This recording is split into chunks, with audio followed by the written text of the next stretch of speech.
Okay, so I wanted to just have some introductory remarks to everybody and explain what this project is about and what it is we're doing at Brighton in particular. This is the first of a series of workshops that Brighton will be hosting over the next 4 years under the broad theme, Thinking the Political. The context for this is that we are part of an Horizon Europe funding project put together by some colleagues in Croatia, but working with colleagues across Europe, the title of which is The Cartography of the Political Novel in Europe. And one of the things that CAPI is doing is to focus on the question of the political, of what counts as political, what we understand by the political, but at the same time, to do the reverse, to ask what it is that thinking about the novel does to politics. I'm very pleased that we've got Prathama, who'll be joining us from Delhi later on, and Oliver Marchart as our two keynote speakers for the next 2 days. Both of whom have written, and many of you will be familiar with their work, both of whom have written extensively about how we understand the political, but for both of whom as well, rhetoric and literarity are central to understanding the political, which is why we've asked them to speak. Over the next 4 years, we'll be talking in turn about the political this year, conceptually. Next year, we'll be looking at borders, the borders of the EU and what that does, the borders of the different nations within the EU, of states, the borders caused by languages, the politics of migration. We'll then look at gender and sexuality, and in the last year, we'll look at environmental politics and begin to look at novels and forms of political action that have to do with the climate, and look at the implications for the political of the climate emergency. I did want, however, to say one thing which is not very nice, that we're doing this today in the context of an announcement at the University of Brighton that there are going to be 110 redundancies. And a number of staff who are part of this project are in scope, as the language of redundancy goes, are in scope for being made redundant. I am, of course, hoping that none of us will be made redundant. We don't know what will happen over the next 5 weeks. But if you notice that we are perhaps a bit distracted and doing other things, it'll in part be because we're responding to or trying to deal with the consequences of this announcement. Among other things, 1 in 3 professors will be made redundant. About half of the principal lecturers in the school in which we work will be made redundant, as well as a number of other colleagues. So the university is in the midst of a crisis. We're doing our best, despite that, to continue with our academic work, but it would be silly not to say that, especially as some colleagues who'll be speaking and participating are themselves at risk of redundancy.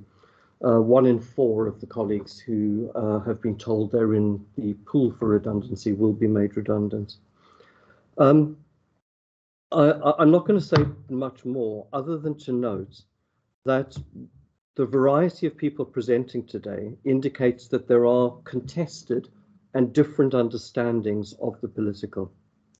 They're ontological, Marxist, liberal, anarchist, neoliberal, liberal, among others, insurrectionary versions of the political. And of course, there's no easy translation between the political and the novel. We're not where we were in the 1950s and 60s, where one could simply take a political ideology and then determine whether or not the novel meets the standards of that political ideology. And in light of that, what we understand by the politics of the novel has to be changed as well.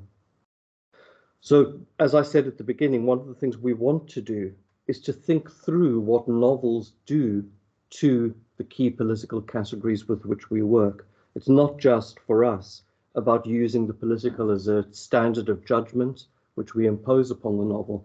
It's also about what the novel does to the attempts of the political to colonize more or less every area of life. The novel, you might say, engages in forms of appropriation that displace our understanding of the political. The first speaker today is my colleague Vedrana, Velickovic. It's a great pleasure to welcome Vedrana, who is also a member of the project that we are doing with the European Union.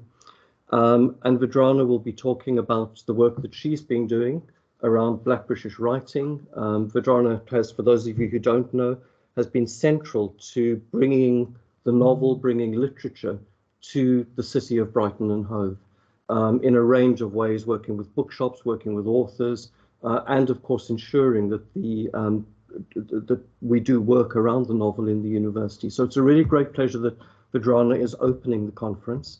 And I'm not going to say much more about that. Vedrana will say what she's going to say. One last thing, I'm not going to play the politics of chairing. Every colleague has 45 minutes to present, other than the keynotes. With the keynotes, we will chair, but I'm going to ask colleagues to use the 45 minutes as they would like. That means ideally that they speak for 25 minutes and have 20 minutes of questions. But given what academics are like, there may be instances where some people only give you 5 minutes of questions. But I'm going to make that the responsibility in good neoliberal fashion of the individuals who are speaking, because with teams and with this relatively small in-person audience, it should be easy enough to manage. So Vedrana, welcome. Thank you. It's great to see you. And thank you, Mark. Let's begin. Hopefully everyone can hear me. I've got a little presentation, which is just loading here in Teams. Okay, hopefully everyone can see it now. My paper is not going to be a very kind of a typical standard academic paper, rather a kind of a set of reflection on the over past 10 years of actually teaching and researching Black British writing, and also thinking about some of the questions that the project asks. What do we understand by the notion of the political in relation to this specific tradition, a very rich and diverse tradition of Black British writing, and how does this inflect our interpretation of the novel and political fictions? And as I started preparing for this paper, I was thinking about a book by a colleague, an academic here in Britain called Dave Gunning, and his book called Race and Anti-Racism in Black British and British Asian Literature from 2010, where he writes about how literature offers the means for the reconceptualization of the connection between political discourse and the individual. And he reminds us of Stuart Hall's seminal essay, New Ethnicities, where he writes about the emergence of the political category Black in the 1970s and the 1980s, uniting a diverse group of people against the common experience of racism and marginalization in Britain, and then how later on this political category fragments into identity politics. So it made me kind of revisit Stuart Hall's essays from 1996, where he talks about this false dichotomy between the lived experience and politics. And this is really something that I've been trying to think about when actually approaching academically a set of novels by Black British writers, mainly women, and thinking about the ways in which these works are read, interpreted, circulated, taught, and so on. So I'll be reflecting on some of these ideas as I go through my paper. But Hall reminds us that actually there has been a struggle over the relations of representation to a politics of representation itself, and how this false dichotomy actually guides our reading. I mean, a phrase that I've been thinking about as I was preparing for this paper is lived experience, often a phrase that is sometimes dismissed, sometimes taken to guide our reading of novels in a particular way. Often, especially early Black British women writers, when they were publishing some of their first novel, they were often deemed as being too personal, only relevant to a particular set of community rather than for a wider readership.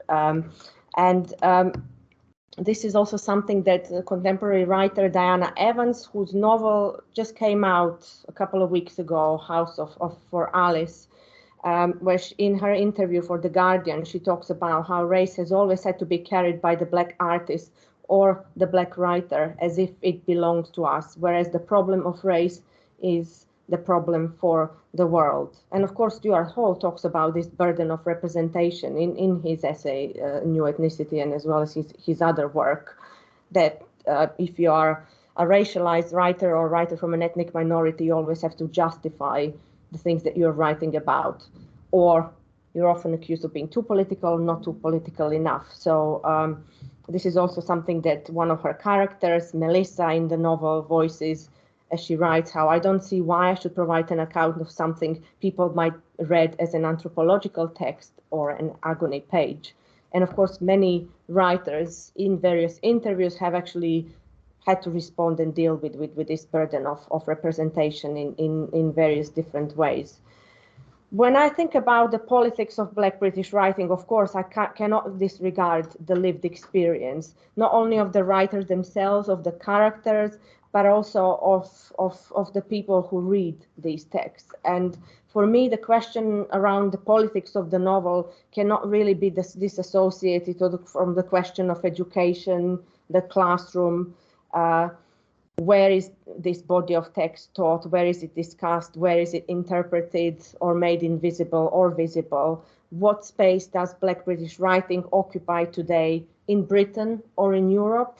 I'm also perhaps posing a question to the consortium, where are Black European writers in our discussions of this project? And we recently had a very productive workshop with our colleague Sarah Colvin from Cambridge, where we discussed Olivia Wenzel's novel, 1000 Coils of Freedom. She's a Black German author, and this is a very recent text. So thinking about these issues around politics, I've also maybe think about space, not only the space of the classroom, the composition of the room, the feeling of the room today online and offline, but also different spaces of bookshops, of classrooms, of the national and the higher education curriculum, spaces of academic discussions, of publishing, as well as the community.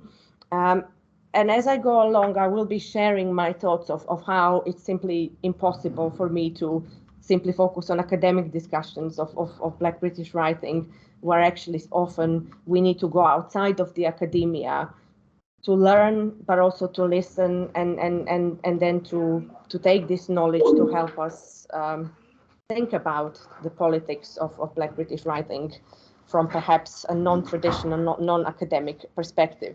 And just yesterday, it's actually the start of the Brighton Festival season here. I went to a very inspiring talk led by Erin Williams, who's a young Black British local poet, and she led a discussion on the archive with, again, a group of young Black, queer and trans local poets here. And they were talking about the archive and also what it means to write about lived experience, to research lived experiences, but also they shared their experience of feeling their way within the academia and soon being disillusioned or being made to leave because they simply didn't see themselves represented in the curriculum, in the spaces that they were being taught at. And I think for us here at Brighton, the key question when I was kind of reflecting on the way I have been teaching a group of texts by Black British authors here,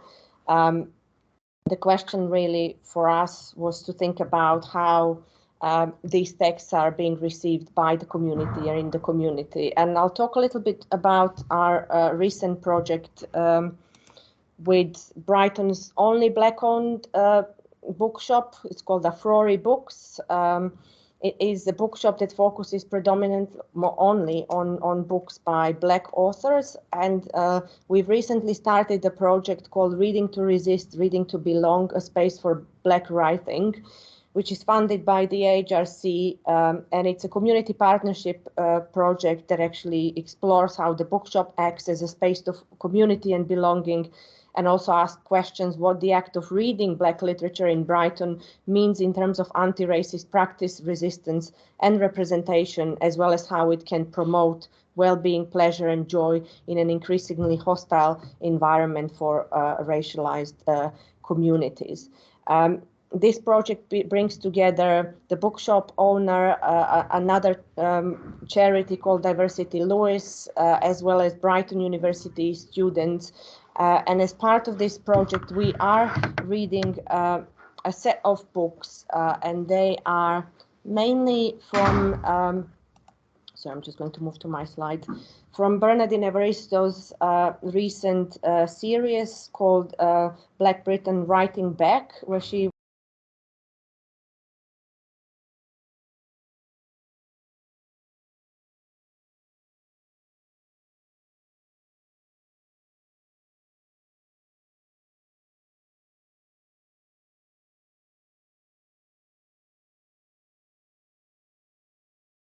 I think the sound's gone.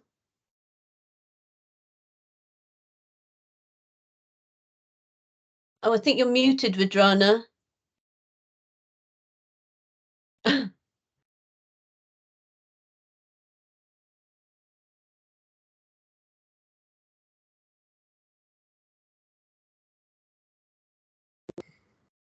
Can you hear us now? Okay. I'm not sure how much of that you could hear. Right, so I was talking about our community project and kind of thinking about what it means to go outside of the academic spaces into the community and read Black British writing with the community, with the students, with the bookshop owner, and how some of those spaces provide a different set of discussions and different ways of thinking about the politics of Black British writing. So this project has only started in February, ironically at a time when the bookshop was facing the threat of closure. They had a temporary space at a charity in Brighton as a result of a successful crowdfunding campaign. But because the charity lost their funding, they wanted to quadruple the rent, and the bookshop had to leave and look for another space. So we had to kind of rethink the whole project and where we do it and how we do it. So we kind of had to go back to the university and host our first launch event and the book club within the university.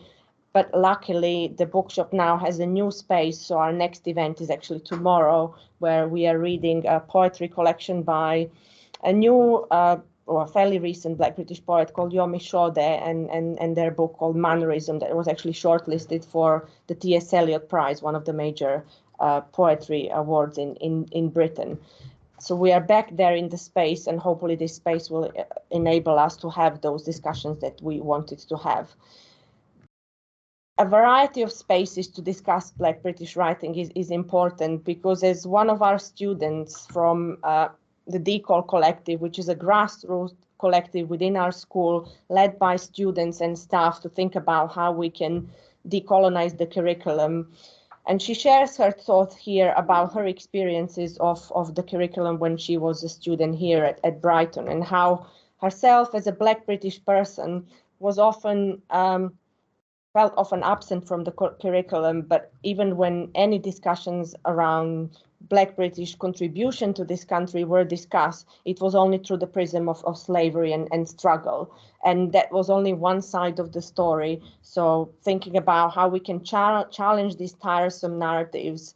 Of course, Black British literature in this country does certainly arise in response to slavery, and some of the key campaigners were writers such as Olaudah Equiano, Sancho, Phyllis Whitley, and other writers who were actually key and central in bringing the end of slavery in the country. So, for example, when I teach Romanticism, there is no way that we can have these voices absent from the curriculum. It wasn't an all-white story, but actually the people were actually writing and producing works at that time. So it's absolutely important that these voices are central in our discussions.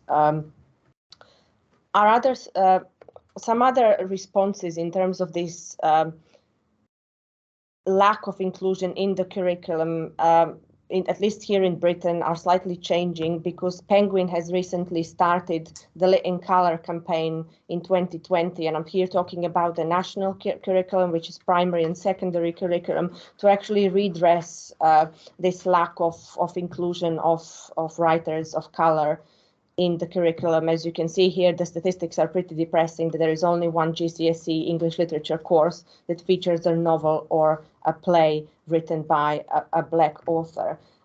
They have partnered with the Runnymede Trust to actually promote diverse reading list in schools, and this multi-year project will actually analyze the gaps and the absences in the teaching of works by and about people of color and those from an ethnic minority. So some of Bernardine Evaristo's book from the from Black Britain Writing Back series will also be available to schools. But this is again, we know that colonization and the legacy of it is something that it will take us, well, many years to address and actually rebalance. So another student from our collective also reflects on the ways in which their experiences as a literature student, a white literature student, were also in a way lacking, because she writes about how learning about Britain's colonial history was absent from her own curriculum, and how this erasure and also learning about the history later on through a handful of modules at the University of Brighton has actually enabled her to think about the history in its all complexity. This is something that we have also tried to address here within the university, within the space of the university, by hosting two key conferences on Black British women's writing. The first one was in 2014, and the second one took place last year, where we kind of try to think about the term Black as a political category, but by bringing in both Black British and Asian British women writers in one space, and thinking about what this category means to us, to the writers, to the academics today. And the conference produced some really interesting debates on not only thinking about what novels are predominantly given attention by academics and by critical readings, but also how we put up together academic conferences, the composition of panels. And I'm sorry to say, but some panels were all white academics addressing this writing. So there's a whole set of questions here for me to think about that are going outside of the text when we think about the politics of the novel. So it's important for me to mention all these different spaces when we think about the politics of the novel as well as the politics of Black British writing. And with this conference, we try to celebrate the fact that so many Black and Asian women writers have actually emerged in the last 2 decades, and acknowledge the significant impact that their writing has made on publishing and the media since 2000 and also going much back further. Black and Asian women's writing has transformed Britain's cultural landscape and provoked urgent conversations about nation and identity, home and belonging. Their work challenges the control white British canonical writers have asserted over what qualifies as literary, where meaning is located in literary culture and whose voices are privileged. The last couple of years have been particularly exciting for Black and Asian British women's writers, with Bernardine Evaristo winning the Booker Prize in 2019, the first Black British woman to do so, and several debut authors such as Renée Eddo-Lodge and others topping the UK fiction and non-fiction paperback charts in 2020 and 21, receiving substantial attention and recognition. There have been a number of academic books as well as literary prizes. So the kind of thinking about how the landscapes has changed, what this visibility, and I hope it's not temporary, means for our thinking about the politics of Black British writing and the politics of the novel more broadly. The emergence of the Cambridge history of Black and Asian British writing in recently, as well as some of the Black British writers, poets winning the major prizes. This is at the top, Anthony Joseph winning the T.S. Eliot Prize in 2022. Below him is Lubaina Himid, the artist, winning the Turner Prize, the first Black British woman to do so. Linton Kwesi Johnson, the first Black British writer to be published by Penguin. Jay Bernard, a young queer, non-binary poet winning the Young Writers of the Year award, and so on and so forth. So it's interesting to think about these achievements and to celebrate them, but also to think about that there is longevity, and that, you know, the events of the BLM are not just a kind of a tick box exercise by the publisher suddenly having an interest in actually giving the platform and the voice to these writers, but actually that this continues. And to do that, it's important for us that we write about Black British writers from all different genres, not only the novel, because as I said earlier, poetry is often a marginalized genre anyway in academic discussions, let alone poetry by Black British authors, that we continue teaching these works, that we continue opening spaces outside of the academia to discuss these works, let's see what happens, what kind of debate we are going to have in 10 years' time, if we are still here. I hope so. I'm just going to talk about now a little bit, and I'll finish soon and maybe open it up to questions in terms of how I have been approaching this work in the last 10 years or so. And I'll mainly be focusing on the two authors, Bernardine Evaristo and Andrea Levy, who you could say, my choice is probably also quite canonical in a way, because these writers have got really substantial attention and also literary stardom in recent years. This is not to say that I don't teach and focus on other writers, but it's simply on thinking about some of the works that I've published on these two writers and the ways in which my argument relates to thinking about the politics of the novel and Black British writing. Of course, when Bernardine Evaristo won the Booker Prize, I had so many conversations with people who've never heard of this writer before, and she's someone who's been writing for such a long time. She's got a set of novels and works behind her before Girl, Woman, Other.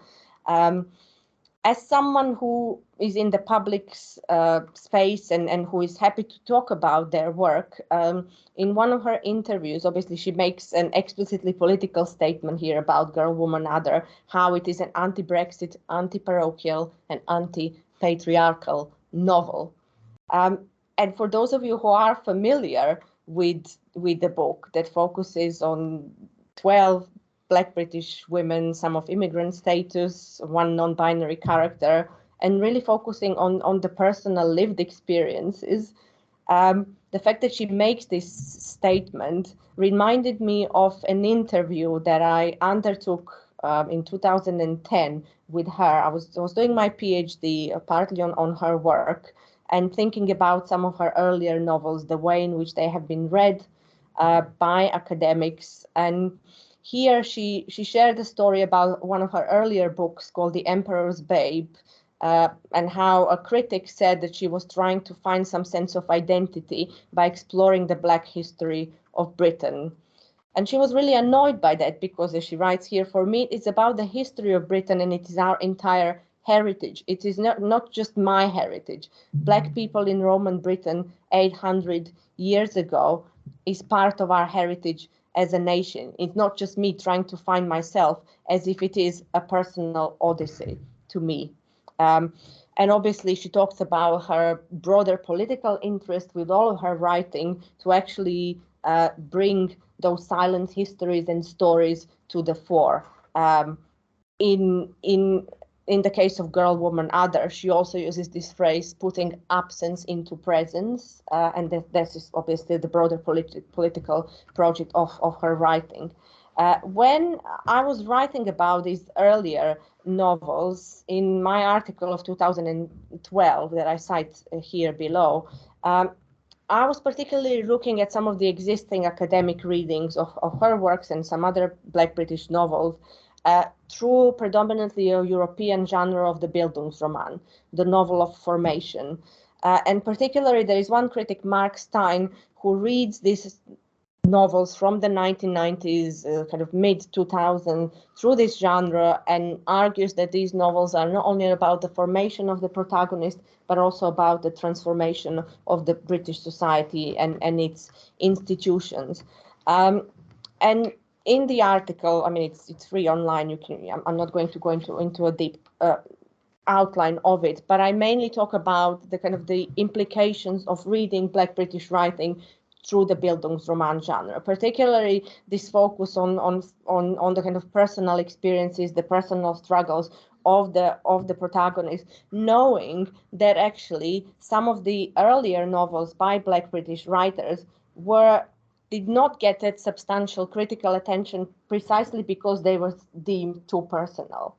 And thinking about whether actually going via the route of the Bildungsroman genre is actually productive to reading Evaristos and other works. And I propose a slightly different approach to her and some other novels by drawing on Paul Gilroy's notion of post-imperial melancholia, the British nation's inability to accept its colonial history, to mourn, to work through it, and how this legacy affects our present today.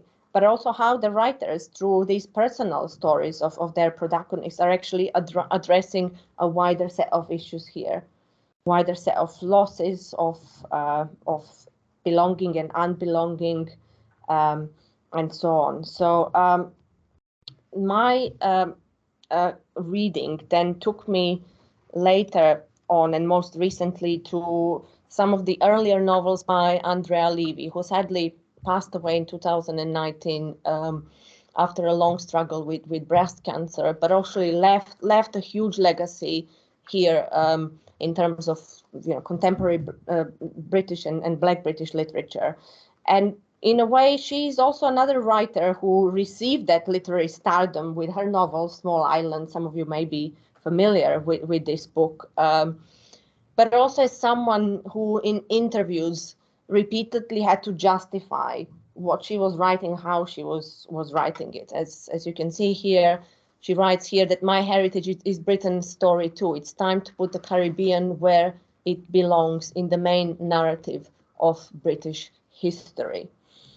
And I was recently part of a special journal in memoriam issue celebrating her work, and I specifically focused on some of her novels published before Small Island. One of them that I looked at was Fruit of the Lemon. As you can see here, when she published a set of her first novels, publisher didn't really know what to do with a North London working class girl talking about an ordinary family life. And I wanted to rethink this novel now and examine how, even though that it may appear as a personal story, it centers on this young woman, Faith, whose parents are from the Windrush generation. She grows up in London, she's working class, and the whole novel is about kind of her navigating everyday and structural racism. The novel starts with this timeline, kind of a family tree which only contains her father and her mother and her brother. But then later on the novel, she, after suffering horrific racist incidents, she goes to Jamaica to discover more about her heritage, her family history, her cousins, and this family tree expands, and it's much huge, and it contains all her family members and ancestors there. So it made me think about how she addresses wider issues here that are of the nation interest for the whole nation in this novel. And I wondered how, by exposing various histories of hurt and forms of racialization that make these characters belonging, coming of age, and self-realization contentious and precarious in the present, the novel intervenes into complexities that continue to produce both racial and national melancholia. So again, I was coming back to Paul Gilroy, thinking about how I can kind of discuss this character within this critical context. And Paul Gilroy, if you're not familiar with his work, the book is called After Empire. He discusses Britain's post-imperial melancholia, its melancholic attachment to past imperial greatness in relation to the nation's ambivalent attitudes towards strangers and otherness in the present. Post-imperial melancholia resurfaces in the present because the brutal legacy of imperialism remains largely unacknowledged or worked through. And it is within these frameworks that I contextualize and read the novel's engagement with structural and everyday racism and the effect that it has on Fate, this key character, and those around her. I also suggest that Fruit of the Lemon, her earlier novel, like Small Island, brings multiple and contesting collective and personal histories into direct collision from the very first sentence. The sentence is that the scene is a school playground, and Fate is taunted by a group of white boys about her parents coming on a banana boat, who are not obviously aware of this history, the Windrush history, and so on. And I particularly focus on a close reading of the novel, and particularly the use of ellipses in the novel. There are so many of them throughout, so it's not it's probably deliberate on the writer's part, and the significance of them. Small Island has been hailed as marking a shift from Levy's earlier works and the preoccupation of Black British identity to an engagement, and I quote here critic John MacLeod, with the identity of the UK conceived internationally and transculturally for the benefit of all. I see Levy's work developing in metaphoric concentric circles around the common center, each novel expanding, deepening, and peeling yet another layer of the shared British Caribbean history and dismantling the silences around it through her wonderfully complex and contradictory characters. As she emphasized in many interviews, all my books are about me trying to explore my British Caribbean ancestry and place their heritage where I think it belongs, squarely in the mainstream of British history. So this seems to have been an ongoing project, and in that sense, even this earlier novel, Fruit of the Lemon, is much more than a Bildungsroman. That is, the journey of self-formation cannot come full circle while the nation keeps on refusing also to be transformed. And often the Bildungsroman genre centers on that notion of resolution. You know, the character matures and they are wiser than they were at the beginning of the novel. But actually all of these writers, all of their endings are contradictory, open, even Small Island as well, if you are familiar with the novel. While the visit to Jamaica enables this character to heal from racial trauma and return with an empowering knowledge about her heritage and family history, as she utters the most powerful line in the novel, "I am the bastard child of empire and I will have my day." Back home in England, the conditions are yet to change. So those moments of suspensions are key for reading the novel as a narrative of non-resolution. In a similar way, my colleague Michael Perfect attends to the moments of non-resolution in Levy's another novel, Never Far From Nowhere, reading them as a warning against refusals to acknowledge and embrace the past, stressing the importance of historicizing one's society, one's ancestry, and oneself in the fight against racism, prejudice, and ignorance. So these unresolved endings, silences, and moments of tension in Levy's novels are therefore creative and productive. They draw attention to the need to recreate something that was not there, as much as that they alert us to the ways in which the protagonists are marked by the remains and residues of those histories and realities of racism that still occur in the present. So I think I'm going to stop there, and kind of these are my set of thoughts on, you know, the ways in which we think about the politics of Black British writing in relation to different spaces, in relation to the lived experience versus politics, suggesting that actually this is a false dichotomy that has often guided some of the academic readings of this body of work. I'll probably maybe just make some final remark, hopefully this will come there, to think about how in recent works by Black British writers, and I've put here 3 novels that only came out. Can you hear me? So I mentioned Diana Evans at the beginning. Sorry, if you're online, could you switch your mics off? We can hear someone talking. Thanks. Okay, final remarks. These 3 novels came out recently this year. I mentioned Diana Evans, A House of Alice, whose novels, and often Diana Evans is considered as a writer, a Black British writer who's doing something else from the writers before her, in the way that she mainly focuses on ordinary lives by middle-class Black British characters in her novels. But actually, this novel opens up with the fire of the Grenfell Tower. It also mentions Brexit and the impact of it, but it really is kind of focusing on the personal lives of these characters, which is, again, not to say that the novel is not political, that it doesn't have anything to say about and contribute to our discussion of the political. So I'm kind of still thinking about this novel. I only read it recently, a week ago, and I'm kind of still formulating my thoughts about it. Live Little is a debut novel, Rosewater. She's a young Black British queer author. Came to Brighton a week ago and to do a book launch at the Feminist Bookshop, which is another important space in Brighton.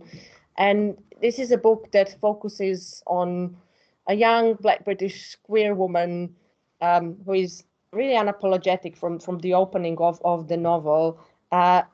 She's doing something quite interesting that in a way that the coming out story is completely absent. It's, again, a tired narrative. We don't need this. She's simply queer and that's it. And I'm kind of halfway through this novel. So I'm, again, thinking about how I can bring in or how Black British queer writers can also contribute to our discussions of the political novel.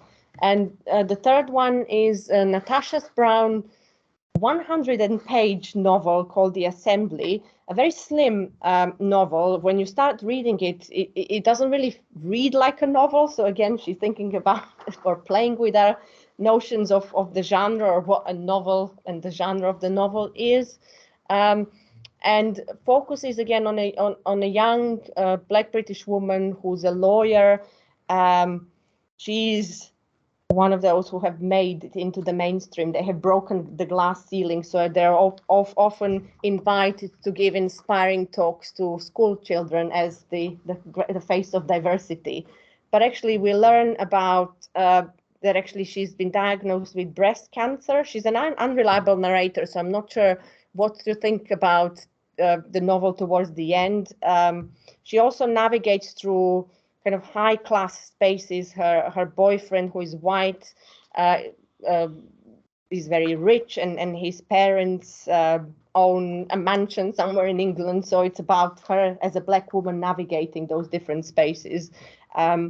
I think my reading of this novel, at least my first reading, is actually that the cancer in this novel is the cancer of whiteness and the white supremacy rather than her illness. So that's kind of my final thoughts of the novel. But it's interesting in terms of the diversity of genres and the themes, and kind of brings me back to Stuart Hall's observation in New Ethnicities, where he talks about the Black experience is actually, I suppose, multiple. The recognition, and I'll read and finish with this quote from New Ethnicity, that actually Black is essentially a politically and culturally constructed category which cannot be grounded in a set of fixed transcultural, transcendental racial categories, and which therefore has no guarantee in nature. So thinking about the form of criticism, which locates itself inside a continuous struggle and politics around Black representation, but which is then able to open up a continuous critical discourse about themes, about the forms of representation, about the subjects of representation, and above all, the regimes of representation in our thinking of the political novel, but also in this case, the politics of Black British writing. So thank you, and welcome any questions, any comments.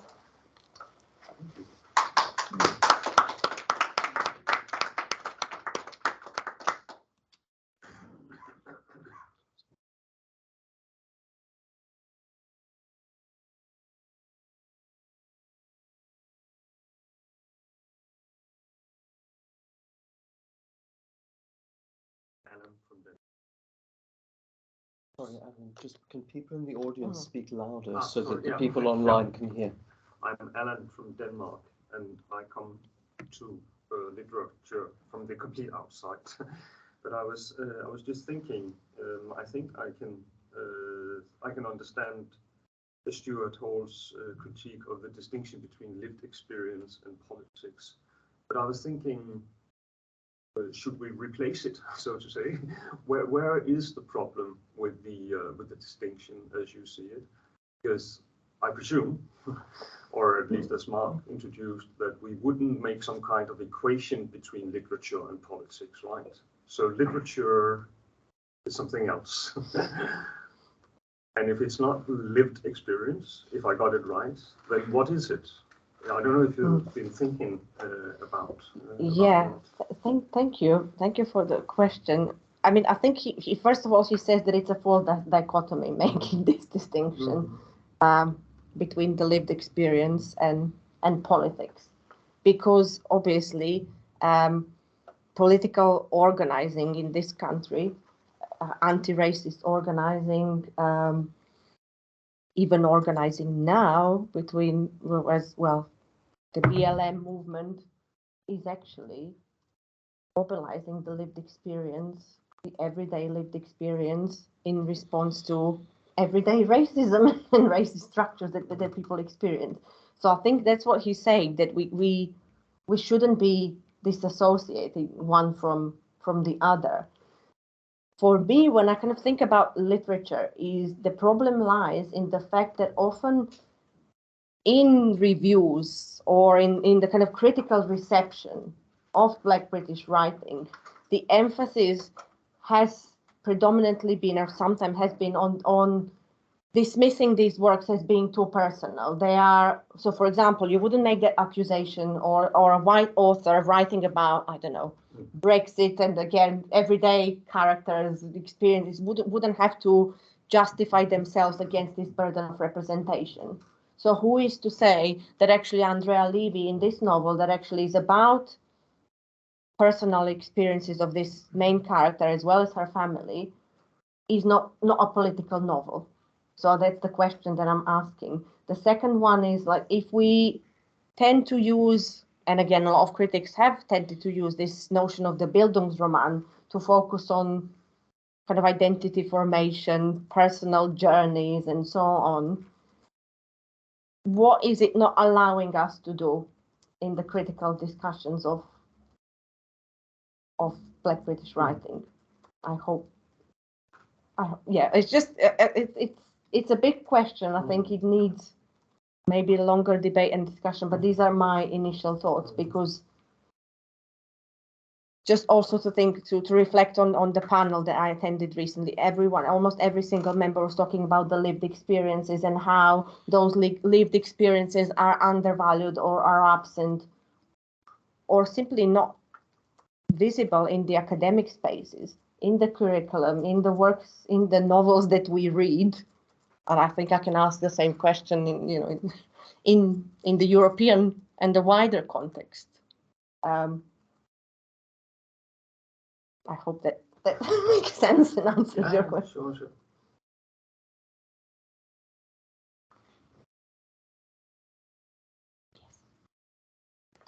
I'm Stephen.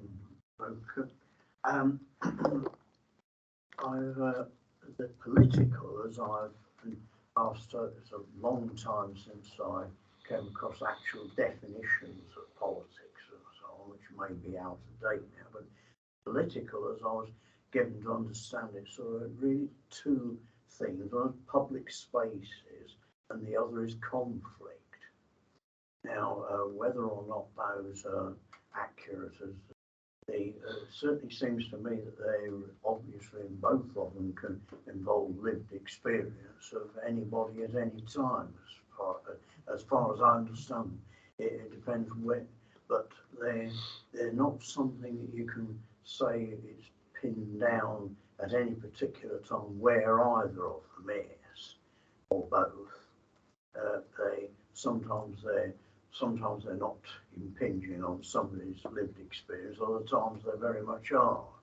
And I wonder what you think of that as a understand. Do you think of those elements are at all accurate as a understanding of what we mean by the political? That's a big question. Yeah. Thank you. Well, I think like any categories, they're shifting and subject to change and interpretation. So I think probably one of our aims with this project is to maybe rethink some of the existing definitions of the political, to challenge maybe some of the existing definitions and maybe to bring in the lived experience into our thinking of the political. I mean, I was thinking about that corny phrase by, I think, second wave feminists. The personal is the political. How it has been used by various, ultra right discourses as well as more progressive movements, and what that means in our current moment about, in terms of our thinking of the political. I suppose we need to maybe acknowledge that our definition of the political, particularly when you think about the political novel, is probably in the most obvious sense novels that respond to political events or political changes, or as you said, or conflict. But I think here in Brighton we are also trying to think about, thinking about the political from the margins, different kinds of margins, whether that's queer contributions to the political, whether it's, as I was speaking here about Black British contributions to the political, and how again then we can rethink this whole concept of the political and the pre-existing definitions. I haven't got the the final answer to this. I think hopefully we will as the project evolves. Can I maybe follow up on that, Vedrana, because when you were talking at the beginning about space, I think there's a definition of politics there which is about visibility, but there's potentially also a definition of politics which is about coalition building or community building, or I guess feeding into action in a more sense of what politics might be. But when you were talking about Levy and Evaristo, I felt as if you were seeing their novels in the main, in that first sense that it makes something visible. I think you used the phrase for Evaristo that she's bringing silent histories to the fore, and then you had the quotation. Sorry, louder. You had the quotation. My deaf mother would agree. The phrase that you quoted from from Levy was that she wanted to place Black Caribbean history into the narrative of British history, so very much a sense of visibility. Yeah. And I guess I just want to sort of entice you to say something about how does that do that second bit of work about building coalitions or creating communities, and does that only work if you then put it into bookshops or libraries or schools or institutions? Thank you, Liam. That's a great question. Again, a very complicated one. Well, I guess we have to do all of those things. I mean, community and coalition building is key for any progressive politics. Yes, I think what they were trying to do with, as you say, this kind of sense of putting absence into presence, making things visible, in the kind of the narrative of the nation or into the mainstream. Of course, it's important because what we are up against in this current moment, particularly with the conservative government, is precisely that kind of emphasis on glorifying the empire and almost gaslighting to say anything critical about the empire these days. I mean, we had the coronation the other day, and if you're an anti-royalist, you'll be arrested. So thinking about things you can say or are allowed to say in this current moment. So of course, I think both writers, because their novels, not all of them, but Small Island and Girl, Woman, Other were so successful, have also provided them with a platform, almost a political platform, even though it's difficult. Sometimes can you just be a writer and not be expected to have a political opinion or whether through fiction or through the interviews. Again, that kind of comes back to this notion of the burden of representation. With Evaristo's work, I think since the Booker Prize win, she has been involved in so many different campaigns. I mentioned one, the kind of republishing of the forgotten works. The second one, the co-setting up of the Black Writers Guild, that actually asked the publishing industry through a dress that is still actually very white at the top. So all kinds of initiatives. I mean, if you just go to her website, there is a long list of things that she has done ever since. So in terms of community and coalition building and visibility, it's important. Where do we go from there? I think the question is for me, when I was thinking about this, it's actually that you are constantly working within the context of precarity. I think and what I mean by this is that, just to give one example, so we have a module on Black British writing, which is a core module on one of our MAs that no longer happening next year.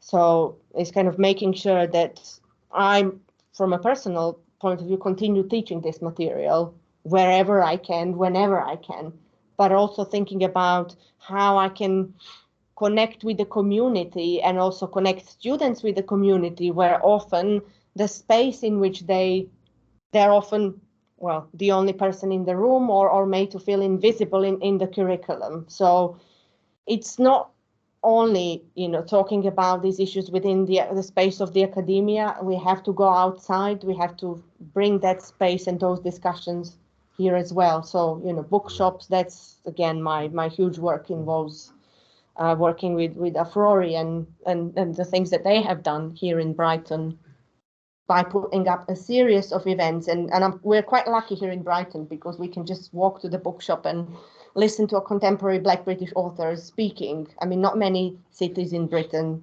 have this, unless probably London, maybe Bristol, or again, some kind of other more kind of activist, community-based workshops. So I think in answer to your question, we need to do all of that. Sorry, I'm just slightly worried about time, that we actually get 10 minutes before Oliver's keynote. So if there are any other questions, can I suggest that people all raise questions now, and then Vedrana can reply in one go, and that will give time to get a cup of coffee or tea. And if you could be brief. And I'll try and be brief in my answers. And likewise online, if you'd like to ask a question. I just had a kind of more historical. I was wondering if you saw a kind of shift between the writing, and it's great to hear about these novels, which was completely but a kind of shifting non-white women's British writing from, say, like, I think it was Zadie Smith, like Ulysses White Teeth, which had a great reputation. But one thing that I did get a lot more of from a writer like Zadie Smith was a sense of cross-cultural communication. I remember she wrote an incredible preface to, I can't get any more. I mean, her parents, I believe her mother was Jamaican and her father was white. Yeah, I remember. I'm just wondering if you see a shift from when she was writing to the politics of current novels. Yes, absolutely. Yeah. Shall I? Yes, go on. Okay. Thank you, Vedrana. Sorry, I couldn't make it. I was just thinking of when you were saying that sometimes Black writers are read as having to always address a certain kind of exteriority and some kind of racism, and if they're talking about personal or Brexit, it's not political enough. I think it reminded me of a concept that I actually read ages ago when I was doing my BA in English literature, which is the third world literature of Frederick Jameson. And according to him, third world national allegory is that the story of the private individual is always an allegory of the national situation in public third world society. So obviously against the backdrop of global literature where there's central periphery, also kind of Palestinian ideas, and always colonial as subordinated. So I think my question, or rather my comment, is that I think I agree that this needs talent in the sense that that is not the only way of text, and subverting this idea that personal or the bourgeois lives of certain characters that are not. If a Black character is also confronted with sort of class or bourgeois conflicts, there's still a political element. It's just angle. Yeah, I wanted to know your thoughts. Thank you. Great comments. Really appreciate both questions. In response to the shift, of course, I wasn't able to capture the whole rich tradition of Black British writing, which starts from the 18th century and post 1944, the Windrush generation, the generations born here in Britain. But let's go back to Zadie Smith. I do actually write. I've written a lot about Zadie Smith and the moment of publishing White Teeth in 2000, coinciding with the New Labour victory and the way in which she was seen as this kind of perfect face for multicultural Britain. There were some reviews that call her the George Eliot of multiculturalism, the Lauryn Hill of London literature, which is very problematic. So I've written about this, but also the way in which after White Teeth, with The Autograph Man, which is a novel that is about this British Chinese young man who is obsessed with celebrities and collects autographs. It wasn't what the critics expected her next novel to be, because it wasn't, again, writing about multicultural Britain. So, of course, she's another writer who is, hugely successful and, has been able to write or address the topics that she wanted to address in her subsequent novels. So, for example, Liam and I used to teach one of her works, N.W., which is a great novel that, again, almost kind of an intersectional perspective of London through class, gender, race, and so on. It's a brilliant, brilliant novel. Again, sorry, what was I guess I'm kind of like if there's a political. We're out of time. I'm really sorry. I'm happy to talk. I mean, I have a lot to say on Zadie Smith and this shift, so maybe we can talk later. Just briefly, in response to your question and the categories. Yes, of course. I mean, even within the discussions of Black British writing, an academic here in Britain has come up with the term Black writing of Britain rather than Black British writing, or shall we just call it contemporary writing or British literature?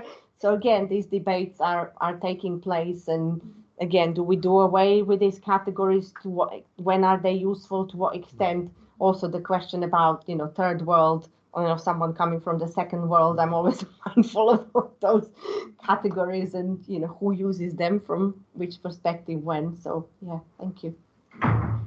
Great. Vedrana, thank you. I'm sorry to rush things slightly, but I do, as far as possible, we need to stick to schedule because there are colleagues joining us online later. But can I thank Vedrana for a really, really thoughtful opening, which we'll come back to over and over, I suspect. And we'll have 10 minutes to get a cup of coffee. There's a place just downstairs at the bottom of the building if you want a cup of coffee. And then we'll come back upstairs and start probably shortly after 11 o'clock. Okay, thank you. Thank you, Vedrana. Thank you.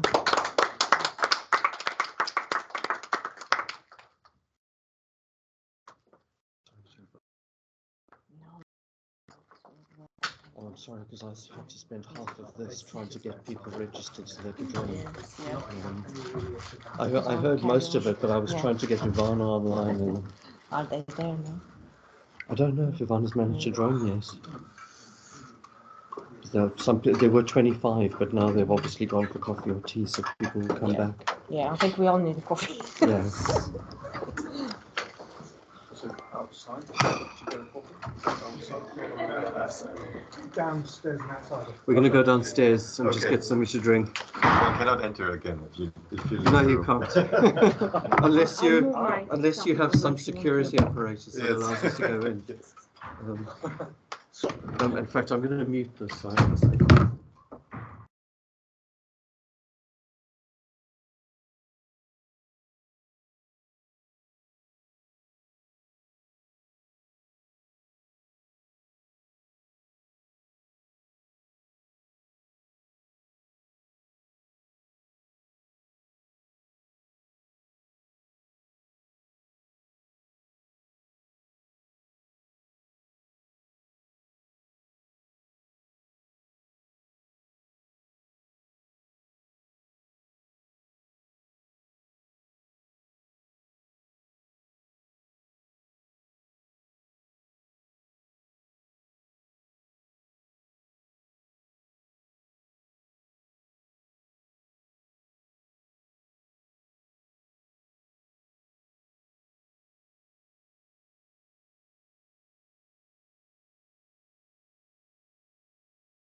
So if you didn't hear any of that, it's irrelevant. Welcome to Oliver. Apologies to colleagues online, but Oliver. Okay, so thanks a lot for Mark for the introduction, with most of the people didn't hear, and also thank you for the invitation. It's a pleasure to be in Brighton again. Always great to be here. And I was given a very precise task by Mark, the task to present something on what I've been working on for many years, conceptions of the political, in actual fact. But in the first part of my presentation, I'm going to do precisely this, while in the second part, I will be trying, and of course, I'm not speaking as a literary theorist, I'm speaking as a political theorist. I will be trying to connect that to literary imagination, and to, as I jokingly said yesterday to Mark, the only novel I have ever read, truly, which is Sartre's Philosophy in the Boudoir. And you will see why, because it's obviously a very political work. So let me start by just very shortly mapping the terrain of conceptions of the political. And of course, we should start with not the political, but with politics. And while there is, of course, no single authoritative conception of politics, most definitions do share a relatively clear frame of reference. Of course, you have many different definitions, but politics is usually understood as either a particular activity, an action aimed at winning and practicing government, for instance, or as a particular domain, a functional subsystem of society, depending on, your approach. In the 20th century, however, a much broader notion of the political came into use that broke this frame of reference. In the work of several political thinkers, such an enlarged notion of the political came to describe a set of phenomena not restricted to the politicking of functional elites, party competition, parliamentary representation, or government. So our traditional understanding of politics. Of course, there is no single authoritative definition of the political either. There's only a range of uses of the term, but they are held together by a negative criterion, the shared belief of their authors that the conventional concept of politics is too narrow to account for today's political phenomena. For the sake of systematizing a multifaceted debate, the dissociative conception of the political should be distinguished, or can be distinguished, from an associative one. The dissociative conception was inaugurated by the German jurist Carl Schmitt in his 1932 book on the concept of the political. And Schmitt, as you know, insists that the specific criterion of the political, which is the distinction between friend and enemy, does not define a particular domain of the state. So this criterion of the political, the distinction between friend and enemy, does not define a particular social or status domain. Instead, the dissociative operation of establishing a friend-enemy distinction, because it derives from any polity's most intense form of existence, which for Schmitt is war, can occur in any societal domain and override distinctions such as good and evil in the moral domain, or profitable and unprofitable in the economic sphere. In contemporary political thought, this dissociative view of the political was taken up in a current described as left Schmittianism, and most prominently by Chantal Mouffe. While for Mouffe, politics, and I quote, politics indicates the ensemble of practices, discourses, and institutions which seek to establish a certain order, the political, on the other side, refers to the dimension of antagonism that is inherent in human relations and can take many forms and emerge in different types of social relations. A very similar approach than in Schmitt. In contrast to emphasizing the divisive features of the political, an associative tradition of thought insists on the communal or deliberative aspects of the political. From this perspective, the political refers to the free association in the public realm of people caring for the common. This associative trait of the political was most clearly stressed by Hannah Arendt, who described the truly political form of action, not bound to the state or the political system, as a way of acting in concert of a plurality of perspectives and individual standpoints. A comparable position was formulated by the eminent US-American political theorist Sheldon Wolin. While for Wolin, politics names, and I quote, the legitimized and public contestation, primarily by organized and unequal social powers, over access to the resources available to the public authorities of the collectivity, that's politics. The political, on the other side, refers to the idea that a free society composed of diversities can nonetheless enjoy moments of commonality when through public deliberations, collective power is used to promote the well-being of the collectivity.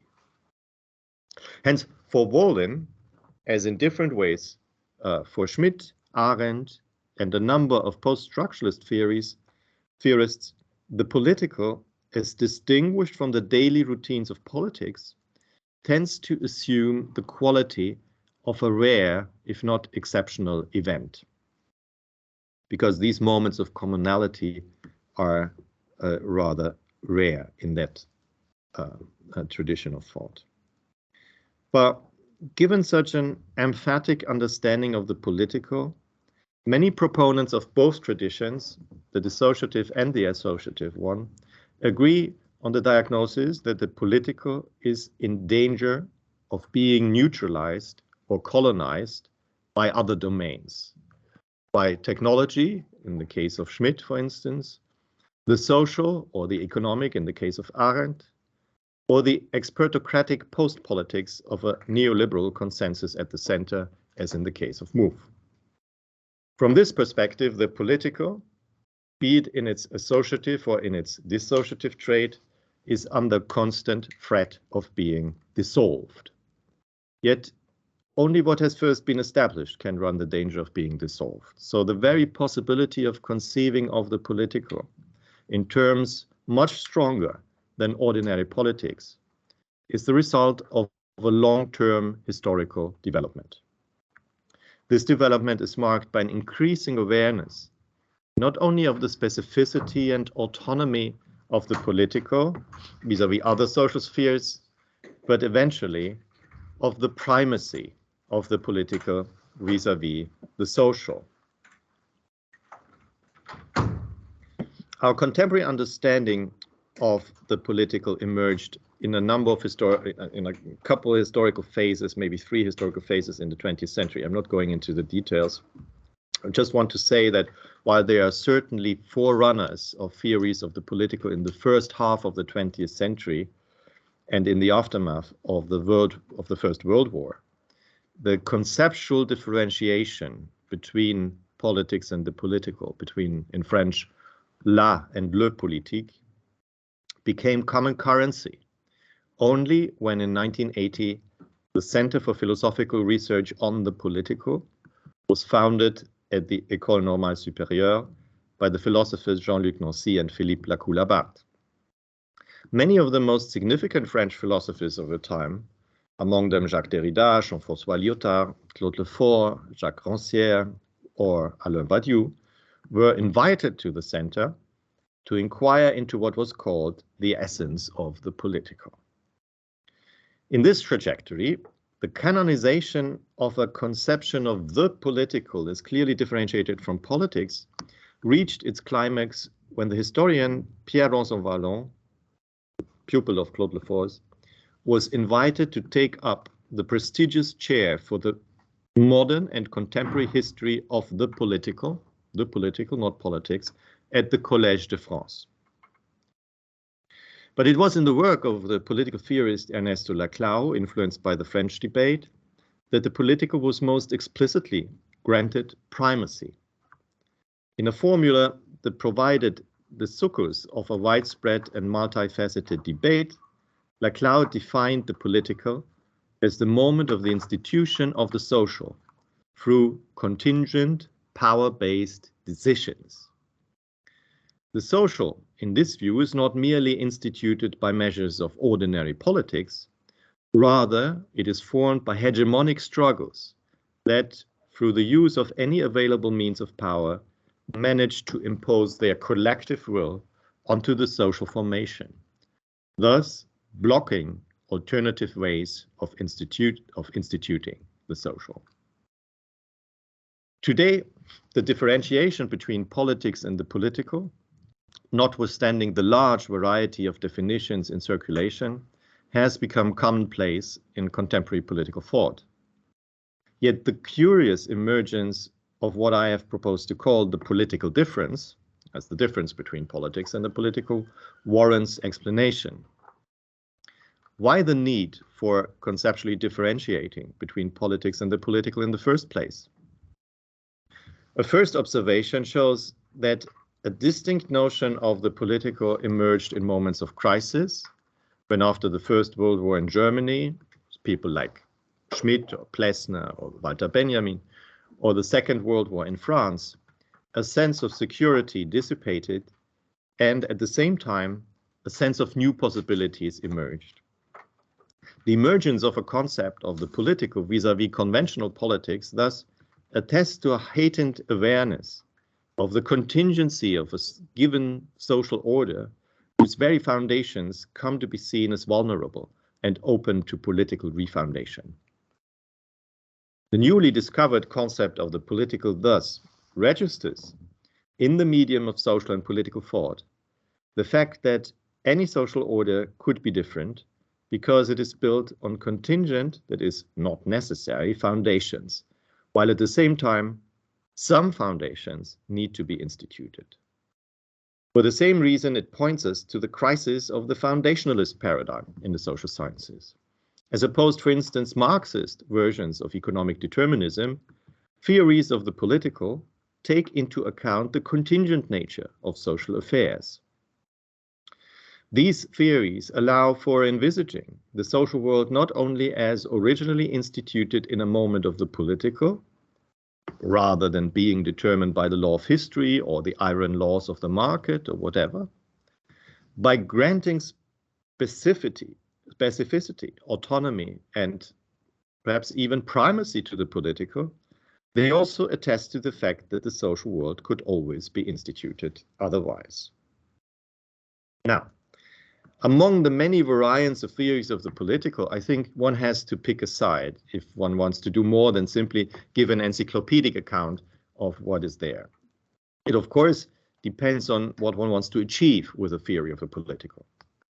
But a mere mapping of existing theories might not be satisfying on any account other than on a purely historiographical one. My own take on it would be to inquire into a truly political notion of the political. If we think of the relation between politics and the political not in terms of an unbridgeable gap between the two sides of the political difference, a political notion of the political would be one in which the political is, despite its ontological resonances, congruent with a realistic, as it were, ontic idea of politics. I would even say with a conception of political activism that is an activist idea of political activity. In the Gramscian tradition of hegemony theory, in which I would place myself, this means that we can think of a number of criteria that are absolutely indispensable when it comes to define political action that is worth its name. Politics, in this sense, is an activity that always needs to overcome obstacles, because it will never find itself in a social vacuum, devoid of power relations, social hierarchies, institutional sedimentations, and competing political actors. To overcome obstacles, power, or counterpower, if you wish, needs to be employed. A counter-hegemony, as it were, needs to be established. This involves achieving a new societal consensus, and in more practical terms, it means organizing a new majority, at least a symbolic majority. Or, in Ernesto Laclau's rendering of hegemony theory, a particular force needs to assume the function of incarnating an absent universality, even if it may never manage to fully incorporate it. So politics unfolds in a dialectics between the particular and the universal. Yet any such counter-hegemony, as I said, needs to be organized. For if there is a metaphysical principle of politics, it is the principle of, as in Latin, de nihilo nihil fit, that is, nothing comes out of nothing. So a collective will, as Gramsci called it, a hegemonic political project needs to be organized. And if this project is to achieve its goal of reconfiguring the hegemonic formation of society, one will have to proceed strategically, rather than finding the meaning of action in itself, as in Hannah Arendt's idea of political activity. Considering all these criteria, overcoming obstacles, organizing a counter-hegemony, becoming majoritarian, acting strategically, and so on, I think we can draw a general conclusion. To act politically means to act in the field of the conditioned, that is, within particular conditions. For you can only proceed from a set of historical, social, political conditions, a hegemonic terrain, which is not of your own choosing. As Quentin Skinner once said, in politics, one always walks backwards into the battle. For this reason, the political must not be confused with what we may call the ethical, if the latter is located within the realm of the unconditional, And here I come to the second part, as you will see in a moment, because for me, it's important to distinguish the conditional and the unconditional. And it seems that, but that's a more an anthropologic, maybe it's wrong, but it seems anthropological idea. But it seems that the human mind is bound to break out of the realm of the conditioned and venture into the unconditional, at least in the Western tradition, to say the least. Just think of the ways in which the unconditional appears in the diverse registers of theological imagination, ethical imagination, and literary imagination. So in the second part of my presentation, I will be mainly concerned with the unconditional in its ethical form. The background of this is that I'm tackling here, this is not a discussion with which I'm going to engage here, but I'm tackling the accusations of an alleged normative deficit in these theories of the political, especially also in radical democratic theory. So I'm engaged in thinking about what the ethical would mean if we do not want to be accused of decisionism, for instance, which is a typical accusation of Schmidt, for instance, or against Mouffe. So I will be mainly concerned with the unconditional in its ethical form. I propose to revisit the moment when the ethical meets the political in the moment of the democratic revolution, more precisely in the radical democratic Jacobin phase of the French Revolution. And while the political and the ethical, the conditioned and the unconditional, clearly stand in an antinomic relation, they did meet within the field of literary imagination. My claim is that they were made to overlap in Sartre's famous novel, if it is a novel, Philosophy in the Boudoir. What we can learn from the latter is that democracy cannot be achieved without an ethical moment of the unconditional.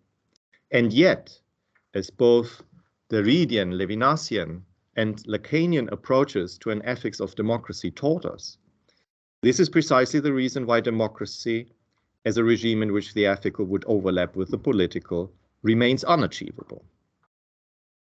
Before returning to this point, I would like to clarify and underline that by the ethical, I do not understand anything moralistic. The ethical from the viewpoint of the unconditional is strictly incompatible with the entire dispositive of neoliberal governance through so-called ethics committees or ethics commissions. The delegation of politically contentious issues to ethics commissions is only one aspect of a much more extensive governmental ethicization of the political. But what kind of understanding of ethics is this? In such cases, what they call ethics is located in the register of the conditional as a form of governmental control through moralization. It is a moralism of state and parastate institutions that are supposed to produce docile and above all permanently occupied subjects through ever new and ever more refined regulations of morality, while at the same time the de-democratization of these institutions is driven forward, especially through privatization. So who is going to oppose this development? And I can hardly see anyone, since the emancipative left, or parts of this left, has assured itself of the political instrument of moralization in order to make its demands heard. It has lost its sense of the role morality plays as a means of domination, and all the more so since, admittedly, there are hegemonic gains to be made by way of moralization. The prerequisite for these gains is, of course, that one moves exclusively in the realm of the conditional, that is, that one submits to the conditions of bourgeois hegemony. After all, morality imposed on subordinate classes has always been one of the sharpest weapons of the bourgeoisie, just as moral coercion was previously the sharpest weapon of the church. The inscription of emancipatory concerns, as legitimate as they are, in governmental regulations and their implementation with the help of ethics and other commissions has its price, which one is willing to pay or not, but which clearly consists in the fact that the superficial moralization of institutional discourses does not constitute too much of a problem for neoliberal hegemony, given that moralization is in itself a neoliberal governmental strategy. But with the moralization of political issues, the ultimately obscene core of an ethics of the unconditional, or the real, as Lacanians would say, is lost. Because such an ethics of the real, like psychoanalysis itself, is something inherently amoral. It is suspicious of any moralizing.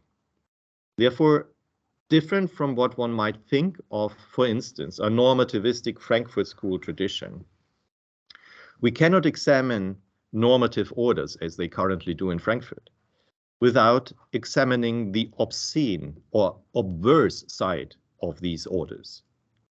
It makes little sense to talk about normativity from a perspective that wants to know nothing about genealogy and psychoanalysis, that is not able to see how the foundations of any normative order are deformed by relations of power and violence, that is, by antagonism, on the one hand, and on the other hand, are structured by libidinous deformations that are obscene in the literal sense, that is, lying beyond the scene of what is publicly visible. For all this, power, conflict, desire, enjoyment cannot simply be removed from the normative orders of law in favor of the sole rule of reason. All this remains inscribed in the founding principles of every norm, every law, of the law. For not only is the bourgeois legal order based on power and violence, that is to say, on class struggle from above, but the law as such, has an obscene, violent, perverse underside. Lacan worked this out in a now famous essay, which he himself counted among his best, in Kant with Sartre. As you may know, the point of this famous essay is that the rigorism of Kantian morality finds its exact mirror image in the rigorism of Sartre's amorality, and both meet in the empty form of the law. For Kant, moral law is located in the register of the unconditioned. It is imperative in nature. It in Kant's words, commands, coerces, and compels, as he literally says, as if lending voice to an inner intellectual rapist. Moral action, according to Kant, is compelled by an objective moral law endowed with unconditional compulsion, even if only in the sense of an inner intellectual compulsion. Conversely, this means that moral action must precisely not be guided by interests, preferences, inclinations, or desires, that is, not by a subjective, what he calls pathologically afflicted arbitrariness. Kantian practical reason offers resistance to such arbitrariness. With Kant's critique of practical reason came, as Lacan put it in his seminar on the ethics of psychoanalysis, a critical turning point in ethics. And this was because Kant wanted to detach morality from any pathological object, any inner inclination or passion. Such ethics, which I would still call an ethics of the unconditional, is no longer able to strengthen the social bond through good morals and traditional mores, like a traditional understanding of ethics. It is located beyond the social bond because in it the law makes itself known to the subject in its impossible connection with desire, that is, in relation to an object of desire that stands at what Lacan calls an intimate, a close and yet unbridgeable distance from the subject. And here is precisely Sartre's point of engagement. Sartre's philosophy in the Boudoir expresses the truth of the critique of practical reason, namely that, as Lacan puts it, desire is the other side of the law. Both law and desire are mutually dependent. However, Kant's critique steadfastly locates itself beyond the pleasure principle, while Sartre's critique subjects virtually everything to the pleasure principle. This makes Sartre's work, according to Lacan, the most scandalous work ever written, in the sense of an absolute of intolerability. It is not just the pornographic content of a work that attempts to play out all conceivable perversions that is scandalous. It is the anchoring of these perversions in an ethics with an absolute unconditional claim to validity, but formulated as an ethics of enjoyment, in which the pathological object may not be excluded, as in Kant, but on the contrary, becomes the very center of the ethical. In place of the thou shalt, purified of all pathology, as in Kant, comes the Sardian fantasy of enjoyment raised to the level of an imperative. One could also say, if Kant's ethical rigorism amounts to the imperative, you can because you should, then Sartre's could read, you should because you must not. Although only the pathological, that is, that which is forbidden according to the rules of conventional morality, is a worthy object of ethics for Sartre, the principle of general validity of the moral law remains in force with Sartre. The maxim to be elevated to a general law, according to Sartre, is thus, in Lacan's paraphrase, let us take as the general maxim of our action the right to enjoy whatever other as an instrument of our pleasure. With this maxim, the enjoyment of everyone by everyone is elevated to a general law with unconditional validity. Translated back into the language of the categorical imperative, one could say, as Lacan again paraphrases, I have the right to enjoy your body, anyone can tell me, and I will make use of this right without any barrier preventing me from extorting this pleasure toll at will. This would be the rule to which one intends to subject the volonté de tous, insofar as a society enforces it through coercion. End of quote. This last point reveals the political index of Sartre's ethics. In Kant, as I said, reason is endowed with a coercive power, albeit only an inner intellectual one. In Sartre, every single member of society is endowed with sexual coercive power. Consequently, it is not an inner moral barrier that must be respected, but it must be the outer moral barriers that must be broken down by law. According to Sartre, a society would have to be set up in such a way that all barriers to the despotism of lust, that is, all moral virtues, are to be removed. This, according to Sartre, is the law of the Republic. This law is proclaimed towards the end of Philosophy in the Boudoir in the pamphlet famously entitled, everyone knows this, Frenchmen, One More Effort If You Want to Be Republicans. A pamphlet which the libertarian philosopher Dolmancet, in the novel, claims to have acquired at the Palais d'Égalité, and on which he relies to answer the following question from Eugénie. So Eugénie asks Dolmancet, I should like to know whether the so-called good morals, as they are so-called in particular, are absolutely necessary to society in an orderly republican state, such as ours at the present time, and should and must necessarily be exercised in such a state, or not. Rather, of what influence are they on the character as well as on the destinies of nations in general? This pamphlet, in which the aforementioned Sardian imperative is found, is arguably the strangest, certainly the most radical text in the history of political theory. Claude Lefort, in his essay Sade, the Boudoir and the City, said of it, quote, I know of no scandalous pamphlet that witnesses such an overthrow of thought, such a shattering of the barriers of the thinkable, such a tide that sweeps everything in its path, all the positions of authority, the foundations of religious despotism, the despotism of opinion, and the despotism which society itself exercises over its members.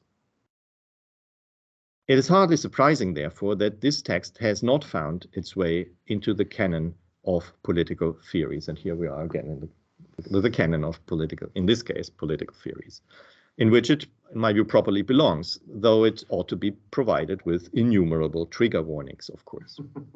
It is a Republican tract written by Sartre at the end of, or shortly after the end of, Jacobin rule, and it integrates passages from Sartre's own Jacobin speeches. For Sartre was not only a pornographer, he was a Jacobin revolutionary. That is why a third name is missing from the title of Lacan's essay. A complete study of Sartre's theories would have to be titled Kant with Sartre with Robespierre.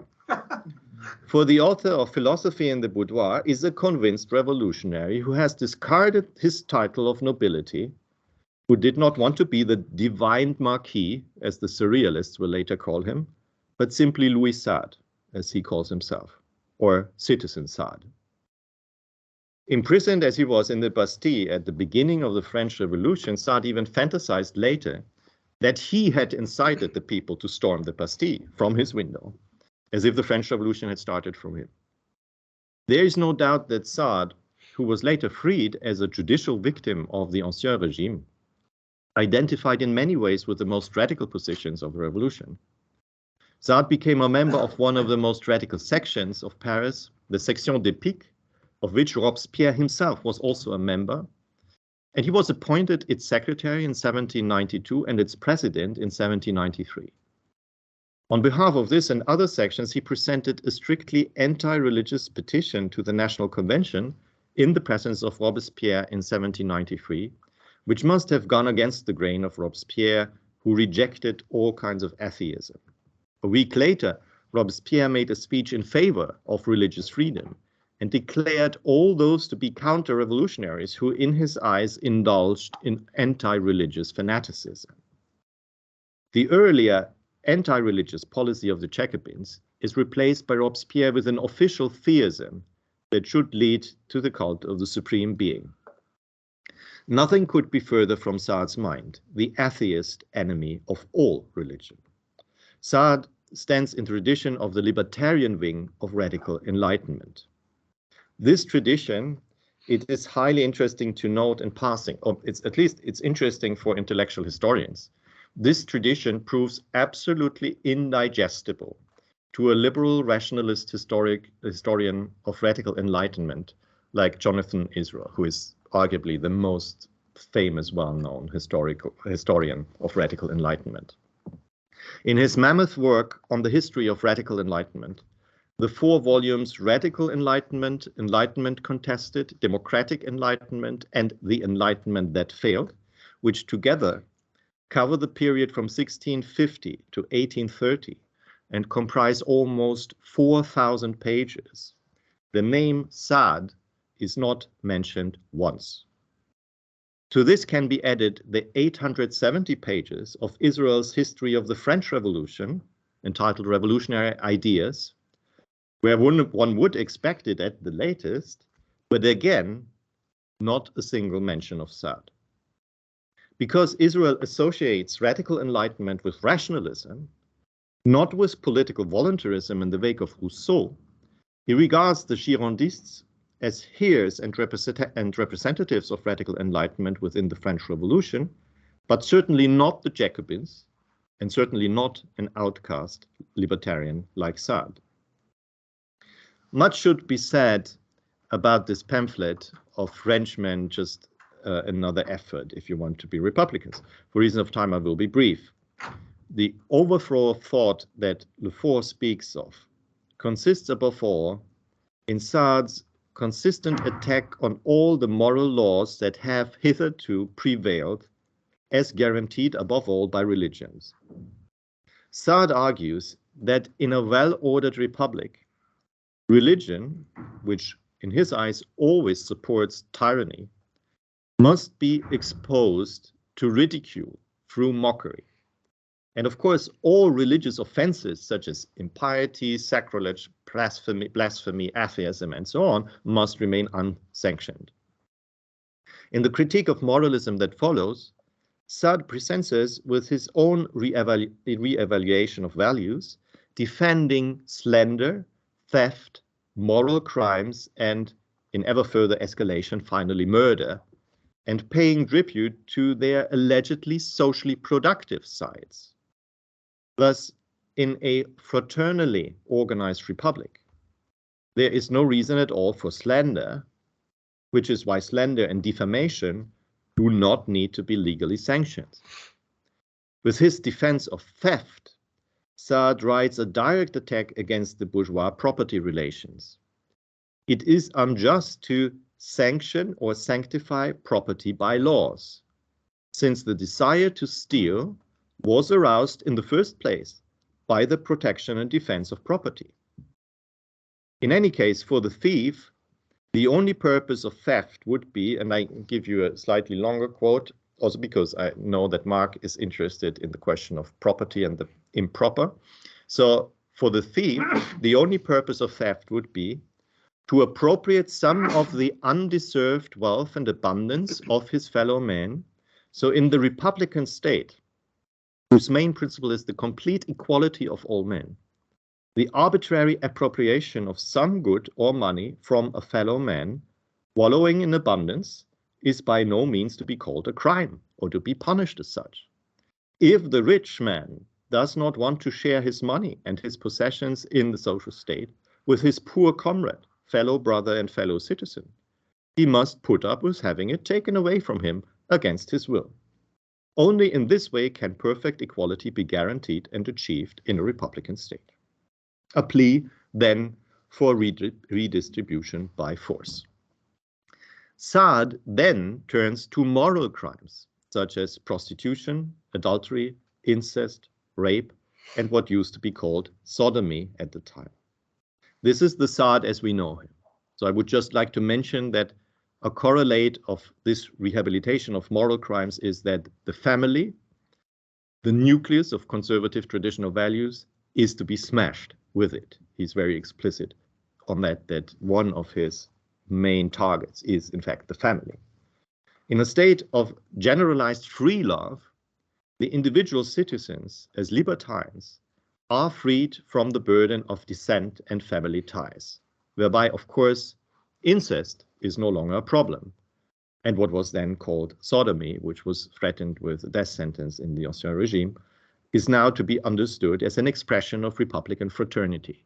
The young Saad himself, by the way, had still been sentenced to death in the Ancien Regime on the charge of sodomy with his servant, and he had to flee to Italy. Here the Republic only follows the laws of nature because, quote, the mutual common possession of men and women, or free love, or polygamy, is the only true law of nature, as it is with animals. After Saad has consequently also spoken out in favor of, quote, fornication with animals or with inanimate beings such as corpses or statues, he defends murder. In a first step, he again argues in terms of natural law, because nature itself murders daily. And in a second step, politically, because the revolution itself has murdered. Quote, through murder or various acts of murder or through the rivers of blood of the revolution and the civil war, France, too, our beloved fatherland, is now finally free. Of course, many of Saad's arguments are not really stringent and often self-contradictory. In part, they seem satirical, if not humorous, in which case it is difficult to distinguish the serious from the satirical. In my view, however, this is not decisive. What is decisive is the undoubtedly democratic character of the pamphlet and the ethics of the unconditional to which it is committed. I would like to emphasize again 3 aspects that make this revolutionary democratic character of the pamphlet clear, which threaten to disappear behind all the outrageous, fantastic, and self-contradictory aspects of the text. Firstly, Saad was the first to develop the idea of permanent revolution. For, as he puts it, the spirit of revolt or sedition is absolutely necessary in a republic. And precisely because sedition is an amoral enterprise, it must be the permanent state of the republic, which in turn, contrary to Robespierre's idea of republican virtue, indeed contrary to the entire republican tradition, requires immoral citizens, not moral ones. For it would be, according to Saad, quote, as absurd as it is dangerous to demand of those who are to keep the constant immoral convulsion of the machine going, and this is the state in which a republic needs to remain, in a state of immoral convulsion, of constant convulsion. So, and therefore he says it's as absurd as it is dangerous to demand of those who are to keep the constant immoral convulsion of the machine going, that they should themselves be moral beings, because a man's moral state is one of peace and tranquility, whereas his immoral state is one of perpetual motion, which brings him closer to the necessary turmoil in which the republican must always preserve the state to which he belongs. So it's a good thing for a republic to remain in a state of continuous turmoil, and for this reason, the republican must be an immoral person. This one more effort of the title, the encore un effort, this does not mean one last effort. No, the mode of subjectivation of republican citizen requires, as one might say, constant work on one's own immorality, a continued shattering of the old corrupting mores of a religiously grounded order that always threatens to resurrect in a different guise, even if it's under Robespierre's Jacobin cap. Saad's democracy, Saad's republic, therefore, is a démocratie à venir. Thus, secondly, Saad provides us with a republican theory of corruption, which also runs counter to the entire republican tradition, from Aristotle to nowadays Camila Vergara, as one of the most prominent theorists of left-wing republicanism. Saad, that much is certain, is against corruption, which in revolutionary discourse is firmly associated with the Ancien Regime as the corrupt order. However, revolutionary discourse, especially in Robespierre, always links corruption with immorality. And Saad breaks this link He thus develops a counter-program to Robespierre, who is also mentioned and insulted by name in the pamphlet. As a libertine, Sade is virtually the antipode of Robespierre, the guardian of virtue and eternal celibate, of whom no sexual impulse is documented. He's thus also the antipode of the uncorruptible, as Robespierre's nickname was, l'incorruptible. Not because Sade himself is corruptible, but because he himself corrupts in a democratic fashion. The aim is not to purge mores from corruption for the purpose of consolidating republican virtues, as with all other republicans. The corruption of mores becomes itself a republican virtue. He therefore relies on what Claude Lefort has called counter-corruption. One could also say meta-corruption, the corruption of corruption. And thirdly, it should have become clear that Sade does not for a moment step outside the horizon of the democratic principles of freedom, equality, and solidarity, however much he pushes them to their limits, indeed beyond their limits. So that no regression occurs, the pamphlet says, let us all be united. Let us not only write liberty, equality, and fraternity on our flags and hold them high, but also really practice these virtues in our social living together and striving forward. In my opinion, all this allows only one conclusion. Sadism, and not all sadism, of course, only sadism, is a democratism.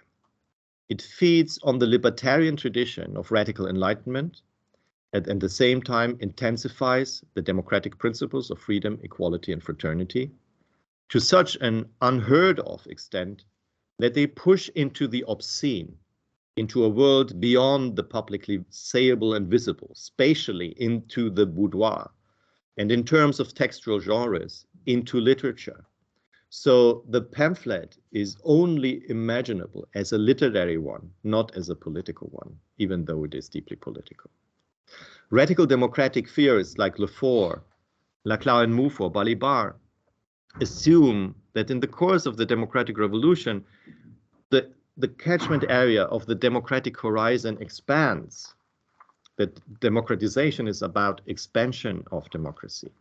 Sade juxtaposes this extensification principle, the expansion of democratic claims to ever wider social sub-areas, with an intensification principle. If the former is based on the fact that democratic principles are capable of being universalized, in the sense that more and more groups claiming freedom, equality, and solidarity can tie in with them, Sade strives not so much for the extension as for intensification. By escalating the principle of freedom to the most extreme libertinage, that of equality to material egalitarianism through robbery, and that of fraternity to incest and sodomy. My assumption is that not only the logic of extension, but also this logic of escalation, at least as a possibility, is inherent in the democratic revolution itself, but only insofar as the principles on which this revolution is based claim unconditional validity. So there's an ethical moment to these principles, the moment of the unconditional. We are therefore dealing with the ethical core of the democratic revolution, which, however, and Sade also bears witness to this, can become dangerous if this core is developed according to its intrinsic logic. A policy of democratization pursued to the bitter end would lead us out of the realm of the conditional into the realm of the unconditional. But then we would also have left history and the political and entered a utopian world in which no external conditions set limits to our fantasies of omnipotence. In other words, we would have entered the fantastic world of Sade. A democratic ethics, to the extent that it is possible at all, must therefore remain linked back to a democratic politics. It is precisely the political, however, that a purely ethical approach lacks. And this is where my real criticism of Sade, as of Kant, lies. So I would like to conclude by at least hinting at the fact that Sade forgets, and that is the reason why it remains even ultimately remains phantasmatic literature, that Saad forgets that the unconditional ethical claim that drives his spiral of escalation must also be redeemed politically, that is under restrictive conditions. If one understands politics in the wake of Antonio Gramsci or Ernesto Laclau as a hegemonic dialectic in which a particular content lays claim to universal representation, then this dialectic ends where the universal tips over into the absolute and is purified of every particular, just as Kant purifies the universal moral law, which concurs with the absolute coercion of every particular pathological content. This is why Kantian morality is at odds with all politics. Since politics, as I claimed, is always pathological, always interest-driven, always directed towards the attainment of a certain material object goal. With Saad, it is the other way around, and yet quite the same. In Saad, the absolute collapses into the singularity of the pathological object, or in the despotic claim of the individual to be allowed to assert his or her desire. The principle of democratic popular sovereignty is melted down in Saad to the unconditional rule of the individual citizen libertin despot. For as Monique David-Menard has observed in her book Constructions of the Universal, in Saad, the unconditional element is no longer the law itself, as in Kant, but the enjoyment of the individual. Every political dialectic between a particular, precisely not singular, political force and the place of the universal, precisely not absolute, representation, is at a standstill, where the demos dissolves into individual citizen libertins. In this way, however, the permanent insurrection also runs empty in itself. Saad's insurrectionism, like any mere insurrectionism, is not political, but downright anti-political, because it wants to act beyond strategy, beyond organization, beyond the procurement of majorities, of alliance building, and so on. That is, it wants to act in pure immediacy beyond the realm of conditions.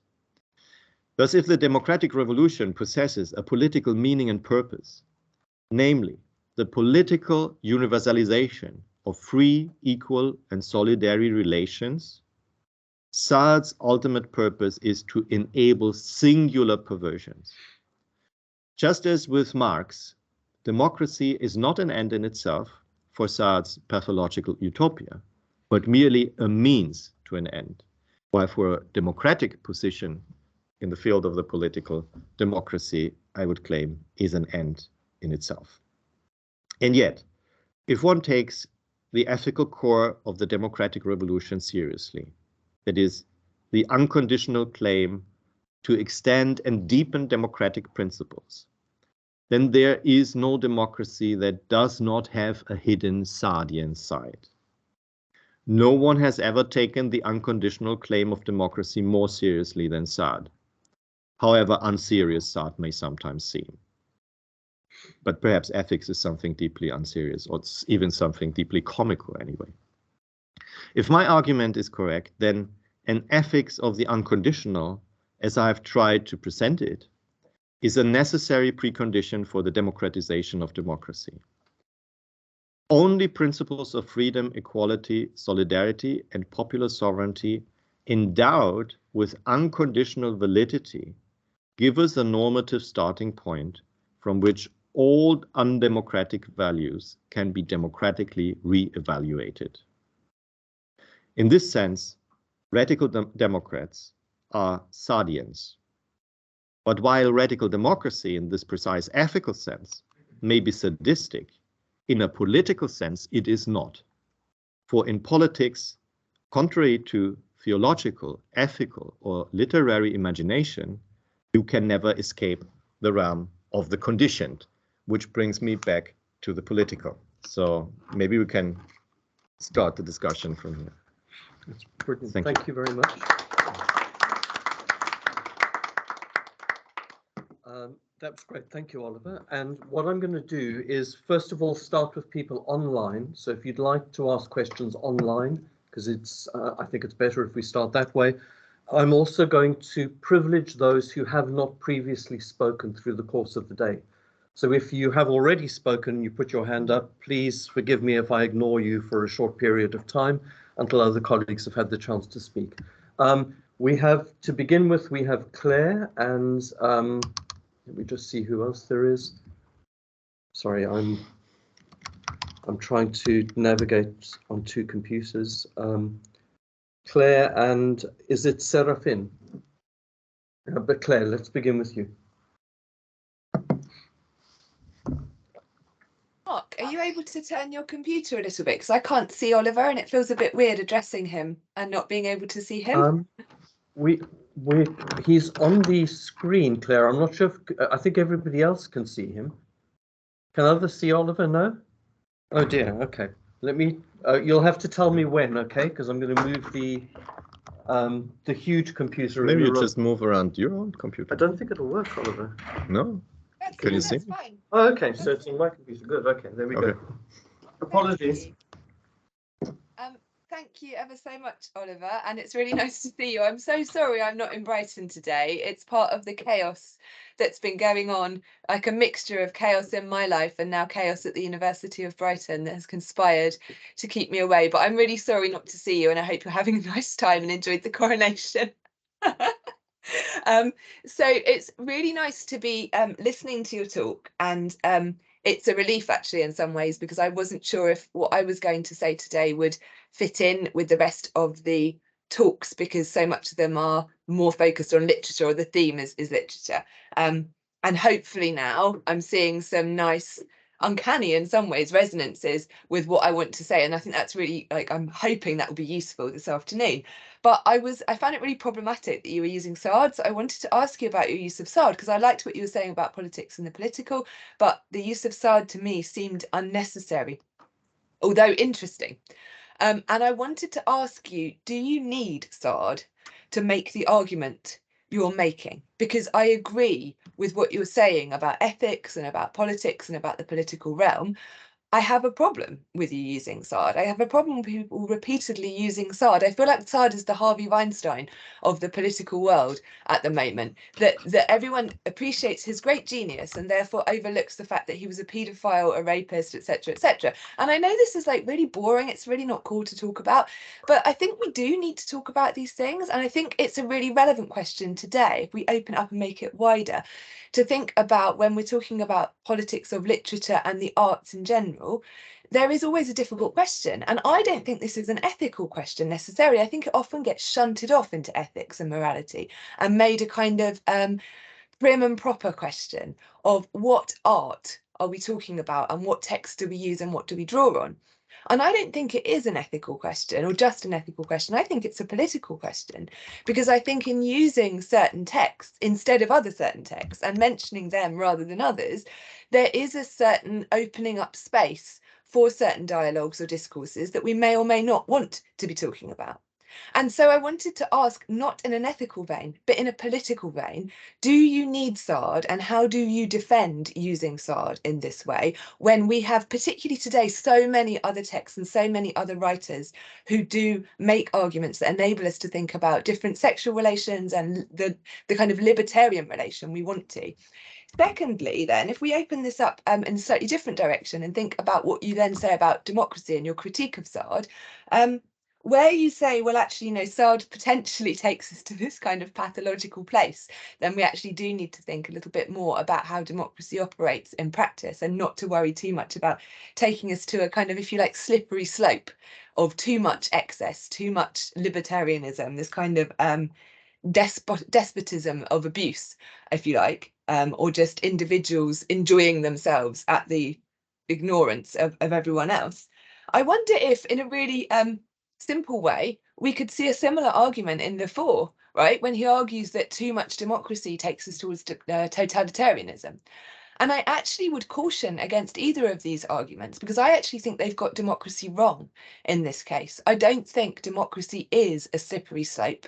And I don't think it is a case that if we have too much democracy, then democracy ends up going somewhere else. I think that's a bad theorization of democracy. And I think for too long, we've been subscribing to this idea that democracy is a good thing, but you can have too much of a good thing. And actually, we need to pause and say, no, that's a misunderstanding of democracy. And that misunderstanding of democracy, for me, lies, I think, in this idea of the over forcing that relationship between politics and the political, and not coming back to where you started, which is rethinking the relationship between politics and the political, and wanting to stick a little bit more with politics and not so much just the political, because I think if the political becomes unhinged, it's not democracy that's taking us too far. It's actually this idealistic notion of the political unattached from the authority and the rules and policy and policing. And actually, I think the two have to stay linked together in order to stop democracy from becoming something that is, I think, no longer democratic. It's not that democracy turns bad, it's that it's no longer democratic. Sorry, I hope that made sense. I'm not sure if I'm sort of in my own world here at home. So hopefully that made sense, and there's something for Oliver to respond to there. And I'm sorry if I spoke for too long. Thank you. Should I respond immediately? Yeah. Well, I'm not sure whether first of all, hello, Claire. I'm not sure whether I managed to follow the second part, but I sort of expected, of course, the first part of your question. Why speak about Saad? Well, I speak about Saad as an intellectual historian. And I'm wondering whether you would side with Jonathan Israel, because that would be the result of your intervention, or what you're aiming at when you tell me that one should stop speaking about Saad. With Jonathan Israel and the right and his successful attempt at writing off and out Saad of the history of intellectual thought, on his roughly 5,000 pages of the history of enlightenment, where Saad does not occur once. So I find this intellectually entirely. I'm not going to say what I find it, but you can. My point being that whether you want it or not, Saad is there as an author, and one has to engage with it. My reason for engaging with it, because you asked whether I need to engage with it, my reason for engaging with him is not because I'm interested in, as you put it, different sexual relations. I absolutely no interest in that. I'm not approaching him as a Foucauldian or whatever. The reason is because Saad develops, in the context of the democratic revolution, a notion of an ethics of the unconditional, which I do not find in any other author at that time, maybe in Kant from the obverse side. So that's the point. And my question is, when we think, and this relates to your to the second part of your question, as much as as far as I understood it, when we think of democracy, we think about necessarily the constant expansion and intensification of political principles, the principles of the democratic revolution. This is the history of democracy. So we are expanding the notion of equality, of freedom, to ever more people who claim their rights. Ever more groups claim their rights to have rights, their right, to be free, their right of emancipation, the right to be equal, and so on. And that's the history of democracy, and democracy stops. That's radical democratic, a basis of radical democratic thought. Democracy stops at the moment in which that process comes to an end. So we won't have any democracy at all. So it is in the very conception of democracy, very much inscribed into the conception of democracy, that democracy needs to be expanded. What is this, if not an unconditional claim? Because where is the limit of that expansion? And the point is, we don't know the limit. Basically, there is no limit, because today we are discussing whether maybe there are other categories of entities who do have a democratic right or democratic rights, like animals, or like even not living entities, geographical entities, mountains, dunes, whatever, you know. So we have come to the point where the limits have been pushed to further and further, to an extent which was unthinkable at the time of the democratic revolution, even though the democratic revolution is the inaugural event that made possible the horizon in front of which all these demands are actually formulated. So that's simply the reason why we need to go back to that. And I'm going to move on, Claire, if that's okay, because there's a couple of other questions here, but I'm sure we'll come back to this. Okay. Serafin. Thanks, Oliver. Serafin, is that the correct name? And yes, it's the correct name. Could you name. introduce yourself briefly and then ask the question? Thank you. Yeah, I'm Serafin Frimmer. I'm a graduate student at the Munich School of Philosophy, Germany. And sorry in advance for the camera problems. So thank you very much for your interesting lecture. I loved how you mentioned Lacan and Descartes in that context. So I was curious about your opinion on Simon Critchley's critique of the political difference in his critique of Nancy and La Coulabade. In Ethics of Deconstruction, Critchley on the one hand praises the unconditional ethical Derridian deconstruction, but on the other hand, he criticizes Nancy, La Coulabade, Derrida for being basically unable to get out of a certain theoretical impasse because they cannot move from the political to politics, from unconditional to the conditional, from the undecidability to the need to decide that characterizes politics. So he basically criticizes the theorists of the political for not wanting to get their hands dirty in the realm of the conditional. And so to bring this back maybe to the main theme of your lecture, couldn't it then be said, perhaps polemically, that Critchley, with his insistence on getting one's hands dirty in everyday politics, he's perhaps afraid of getting one's hands dirty with the obscenity of law, since even the supposedly pure law that he tries to derive from Levinasian ethics has a dark underbelly that he sometimes maybe not directly addresses. That's a very, very, very good and valid point. I'm very grateful for your point. I would, in fact, agree with this. So many of these authors you mentioned, so the whole deconstructive tradition, even Levinas to a certain degree, they do think of the fact that in Derrida, it's quite clear that they do think of the fact that, of course, one needs to engage with politics, even though one will ultimately never achieve what one is actually aiming at, and so on and so forth. But they don't have a theory of politics. So not only that they do not engage themselves with the dirty underside of their own theory, they do not develop a theory of this obscene side of the ethical. But your point is even you go even further, and I find I have to think about this, to be honest, but I find this actually quite convincing, that they don't have a notion of the obscenity of their own fantasy of purity of the ethical. And therefore, I would say that you cannot do without a psychoanalytic approach to that. On the one hand, a political approach, but also a psychoanalytic approach. And therefore, I would make a difference between, say, Lacan's approach to Sartre and Kant and Kantianism, if we think of Derridianism as a form of Kantianism in a certain way. So where he definitely sees this obscene side of the law and of the ethical and of the unconditional, and the Derridian, Levinasian, Nausian faction of post-foundational political theories, who cannot see their this obscene side of their own theory. So I take you to be pointing to this, and if this is what you mean, I would probably subscribe to it. As I said, I haven't thought about it, but it sounds quite reasonable. Yeah. Right. Is there anybody else online who would like to ask a question? If so, put your hand up now. It doesn't mean you can't come back later, but there's a few people in the room.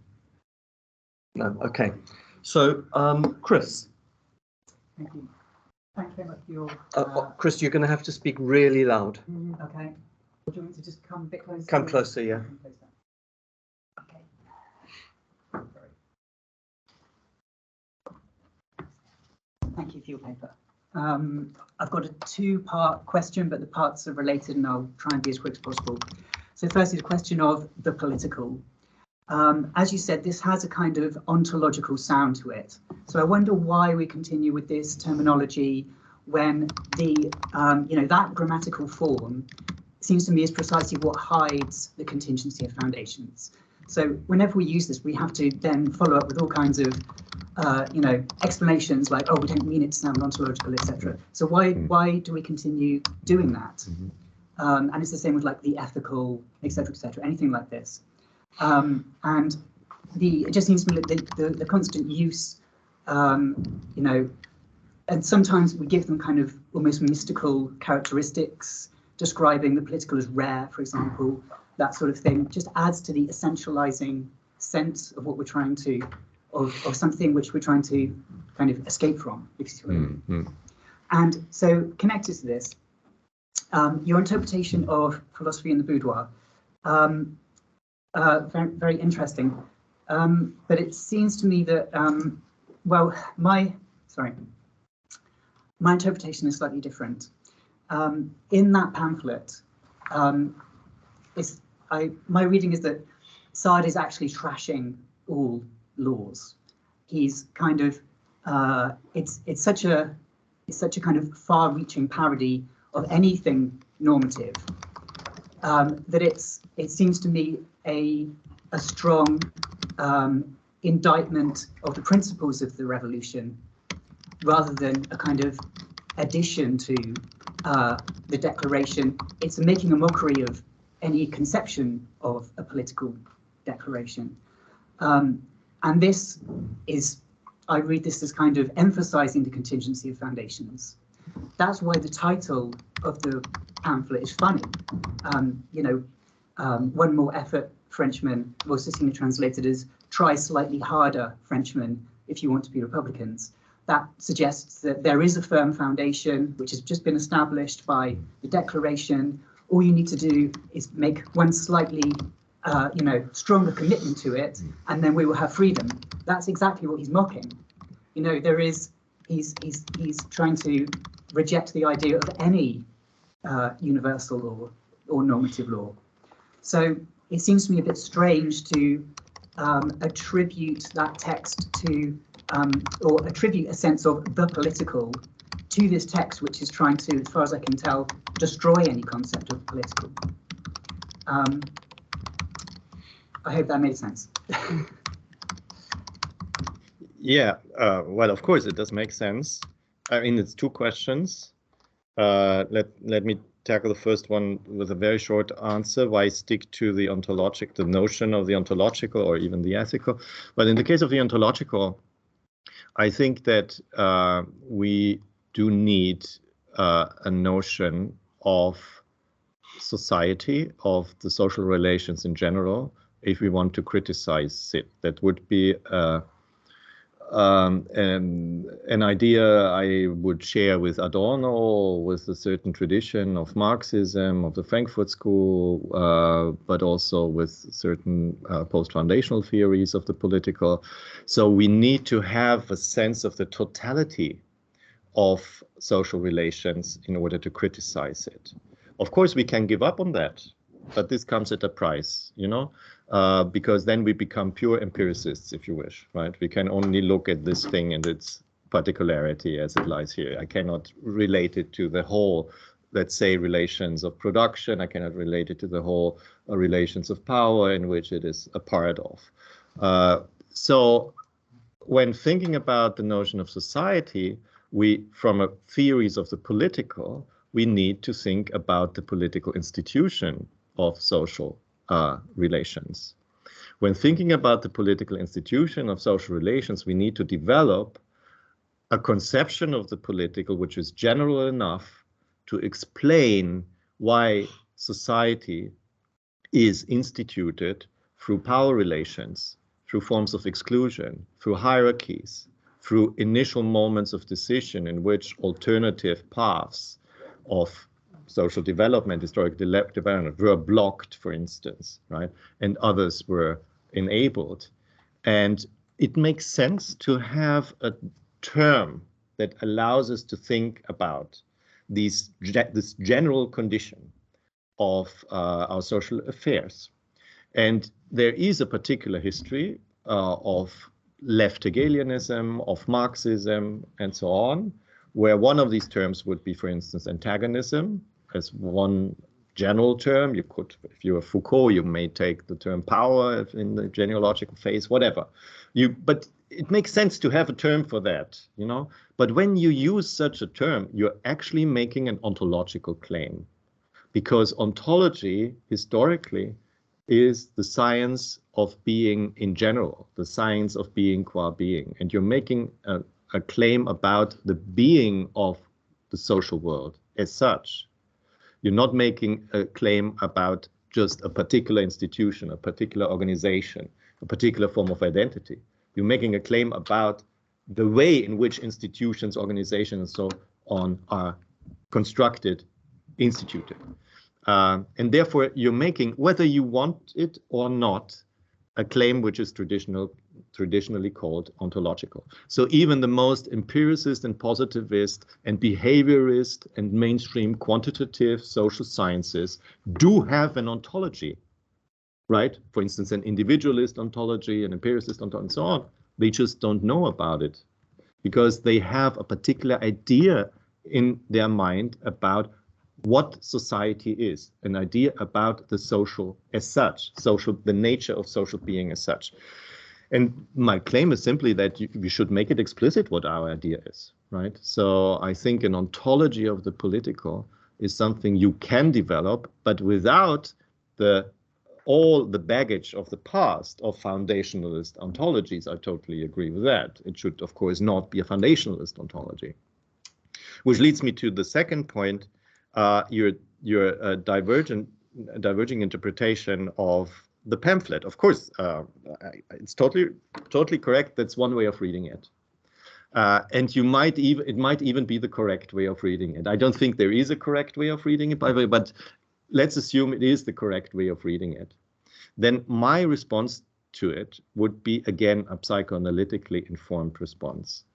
If we assume that this is all mockery about the revolution and revolutionary politics, then truth speaks through mockery. So Saad speaks through us, maybe as a disillusioned revolutionary, but he speaks to us as a revolutionary. And it is through the mockery that the pamphlet develops and unfolds all the political and ideological elements of revolutionary Jacobin discourse. So my point would be that it is through this pamphlet that we arrive at a better understanding of what Jacobinism is. Better perhaps even than just referring to Robespierre's many discourses, right? So I still read it. I mean, I take the liberty of reading it as a revolutionary pamphlet. I said that it is unclear where the satirical starts and the serious starts, but I think it is possible to do that. Thank you. Colleagues online, and Claire in particular, who's doing the next presentation, we're going to start the next session at 1:30. And I'm afraid I'm only going to allow one more question, which is from Spiros, because other people have spoken in the last session. So apologies to the two of you. Over lunch, you can speak to Oliver if that's okay. He will leave us. No, Oliver will stay for lunch. I don't think Oliver's going to run away yet. So Spiros, and just to note for colleagues, Oliver does have to leave. Unfortunately, there's a strike at Heathrow Airport, and this means that there's delays getting onto the plane. So Oliver's going to have to leave earlier than had been expected. But Spiros, last question. so we can go and get some lunch. Thanks a lot. I'm Spiros Makris from the University of Sussex, and teaching research fellow there. I introduced myself, Oliver, as a political ontologist or even a political metaphysician in my papers, Greek and English. So the topic is very close to my heart. And I think that the critical point here that frames such your thought is the concept of, speak louder, please. Is the concept of the permanent revolution.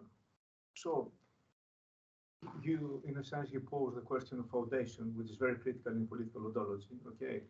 And if I have understood you well, the foundation for you here and for Sad is desire, okay? So paraphrasing, I would say that the metonymy of desire is permanent revolution, which is very critical.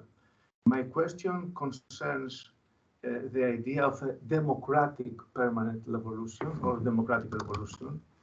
So, in the sense of Sadal, for example, Sadal speaks about the democratization of democracy.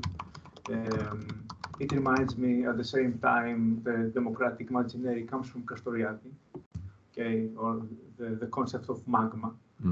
So I have a critical question here, Oliver, for you.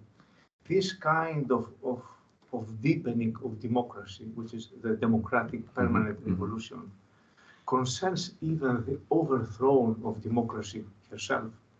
And I'm talking mainly here about the revolution, okay, in quotation marks, comes from the right-wing side of the spectrum.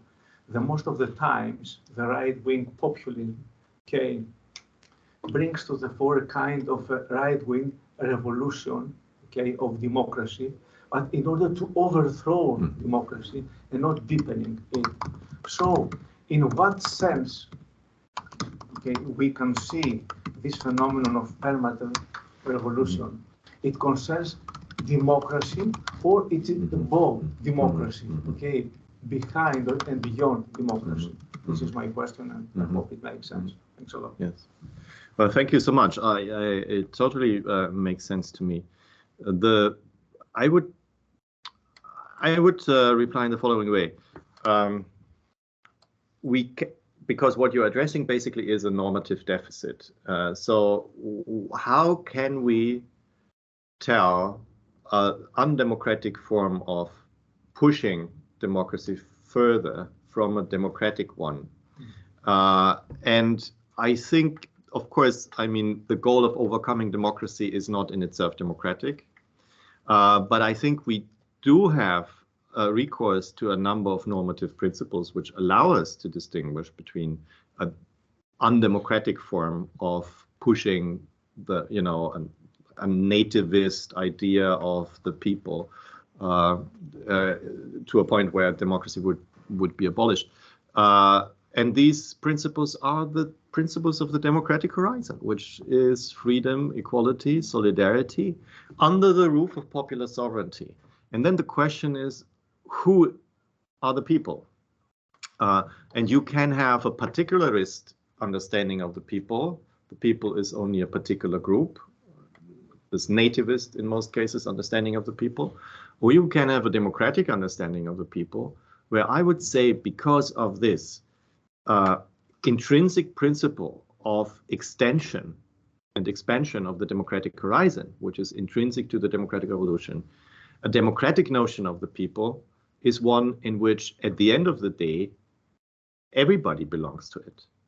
The people are all of us, right? So at the end of the day, you cannot draw a clear border that would exclude those particular group from the notion of a democratic people. That's an ethical, because it's unconditional. That's an ethical principle. However, again, it has to be instantiated politically. So you will always need to draw borders. And there is this antinomy and this dialectic between the unconditional and the conditional, which is irresolvable. I think the ethical and the political are antinomic, and it is impossible to have a truly ethical politics or a truly political ethics. It's a contradiction in terms. So one need to negotiate that. And in that sense, but the principle is clear. Only a politics aiming at the extension of the category of the people rather than the enclosure of the people is democratic in the strict sense. And the same could be said about the other principles of the democratic horizon. The same could be said about freedom and emancipation, about equality and egalitarianism and equalization,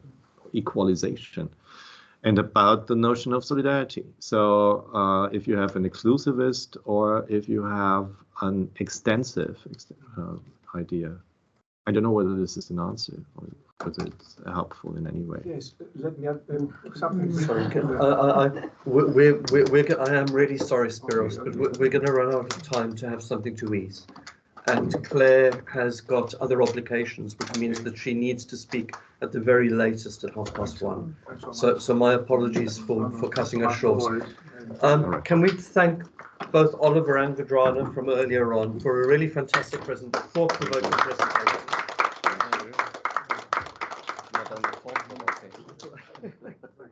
More than thought-provoking. We will see everybody back here at 1:30. Claire, I hope that's okay for you. It means that we finish at 2:15. And I'll try and be strict about time, and we're going to run and get sandwiches, those of us who are here. Okay. See everybody a bit later.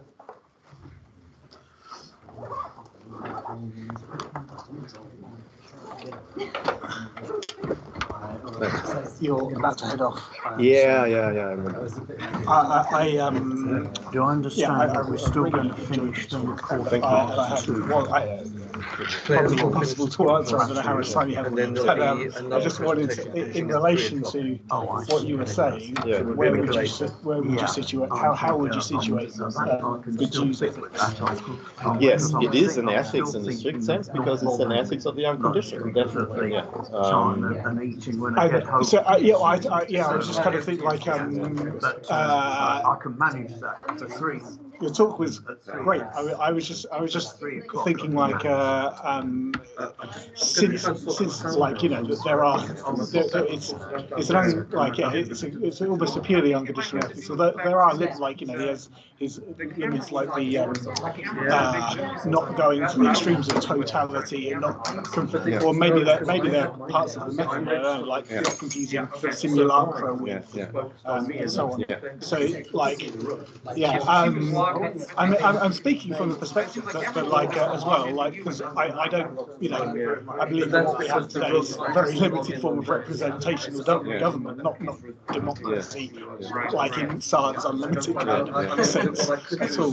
So I was just I wanted to hear more. I read a bit of your book, Thinking the Political, which has a section on which I just wanted to ask you to expand and say how you situate the Jews ethics. Yes, I mean I agree. I mean he tries to contain the consequences of his own ethics. Tries to, but ethics is a real notion of politics. I think his notion of politics is in itself an ethics. So he maps this ethics onto his different registers, and politics then becomes also a question of being faithful to the event and so on. So that's an ethical and not a political sense, right? But in politics, you don't need to be faithful to anything. So you're saying it's like an unconditional, it's like a political ethics which is unconditional. Yes. Both politically and I'm sorry, if politically it's not. Need to say hello to is it Charlotte? Yeah, welcome. We haven't spoken yet. If we want to get lunch, we're going to have to go quickly because we've only got 40 minutes or so for a bite to eat before we have to get back. Where are we going, Mark? I think people can either pick up sandwiches or go into Grand Parade. Grand Parade shouldn't be too busy because of the time of year. Yeah, but we will have to hurry up because for all of us to get food will take time. I will join you for 5 minutes and then maybe I can grab some. Because what I was going to ask you is, let's start with the day. This idea of the communication. We need to go from the illustration project. I mean, Yeah, I'm trying to figure out if that was also part of our confusions. Like that's picking things up, but I don't know. That's picking up. Well, that means that That's just hearing us in the room. Yeah. Okay. Okay. Yeah. I guess I don't want to lose Oliver. Just can you lead people? Can people just go down to Grand Parade? I'm going to make sure that people know where they're going. Follow me if you don't know.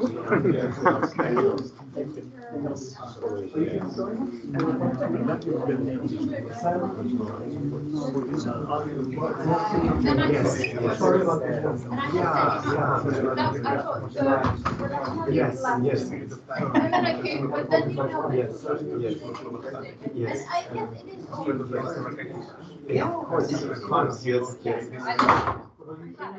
But let's say we maybe have 5 minutes if you come to lunch. Yeah. So let's talk for 5 minutes and then I'm gonna. But Ellen, but yeah, the event. But are you sure you're okay?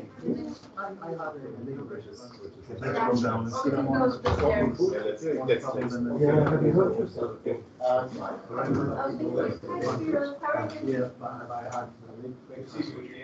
Okay,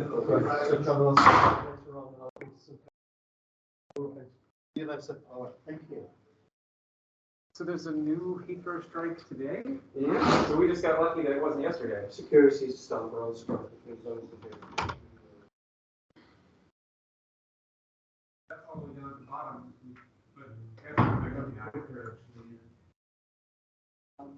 But no, I'm sorry about this. I didn't. It's ever things are hard.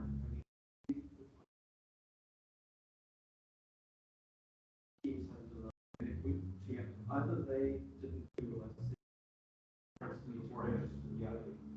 But some people have. And of course.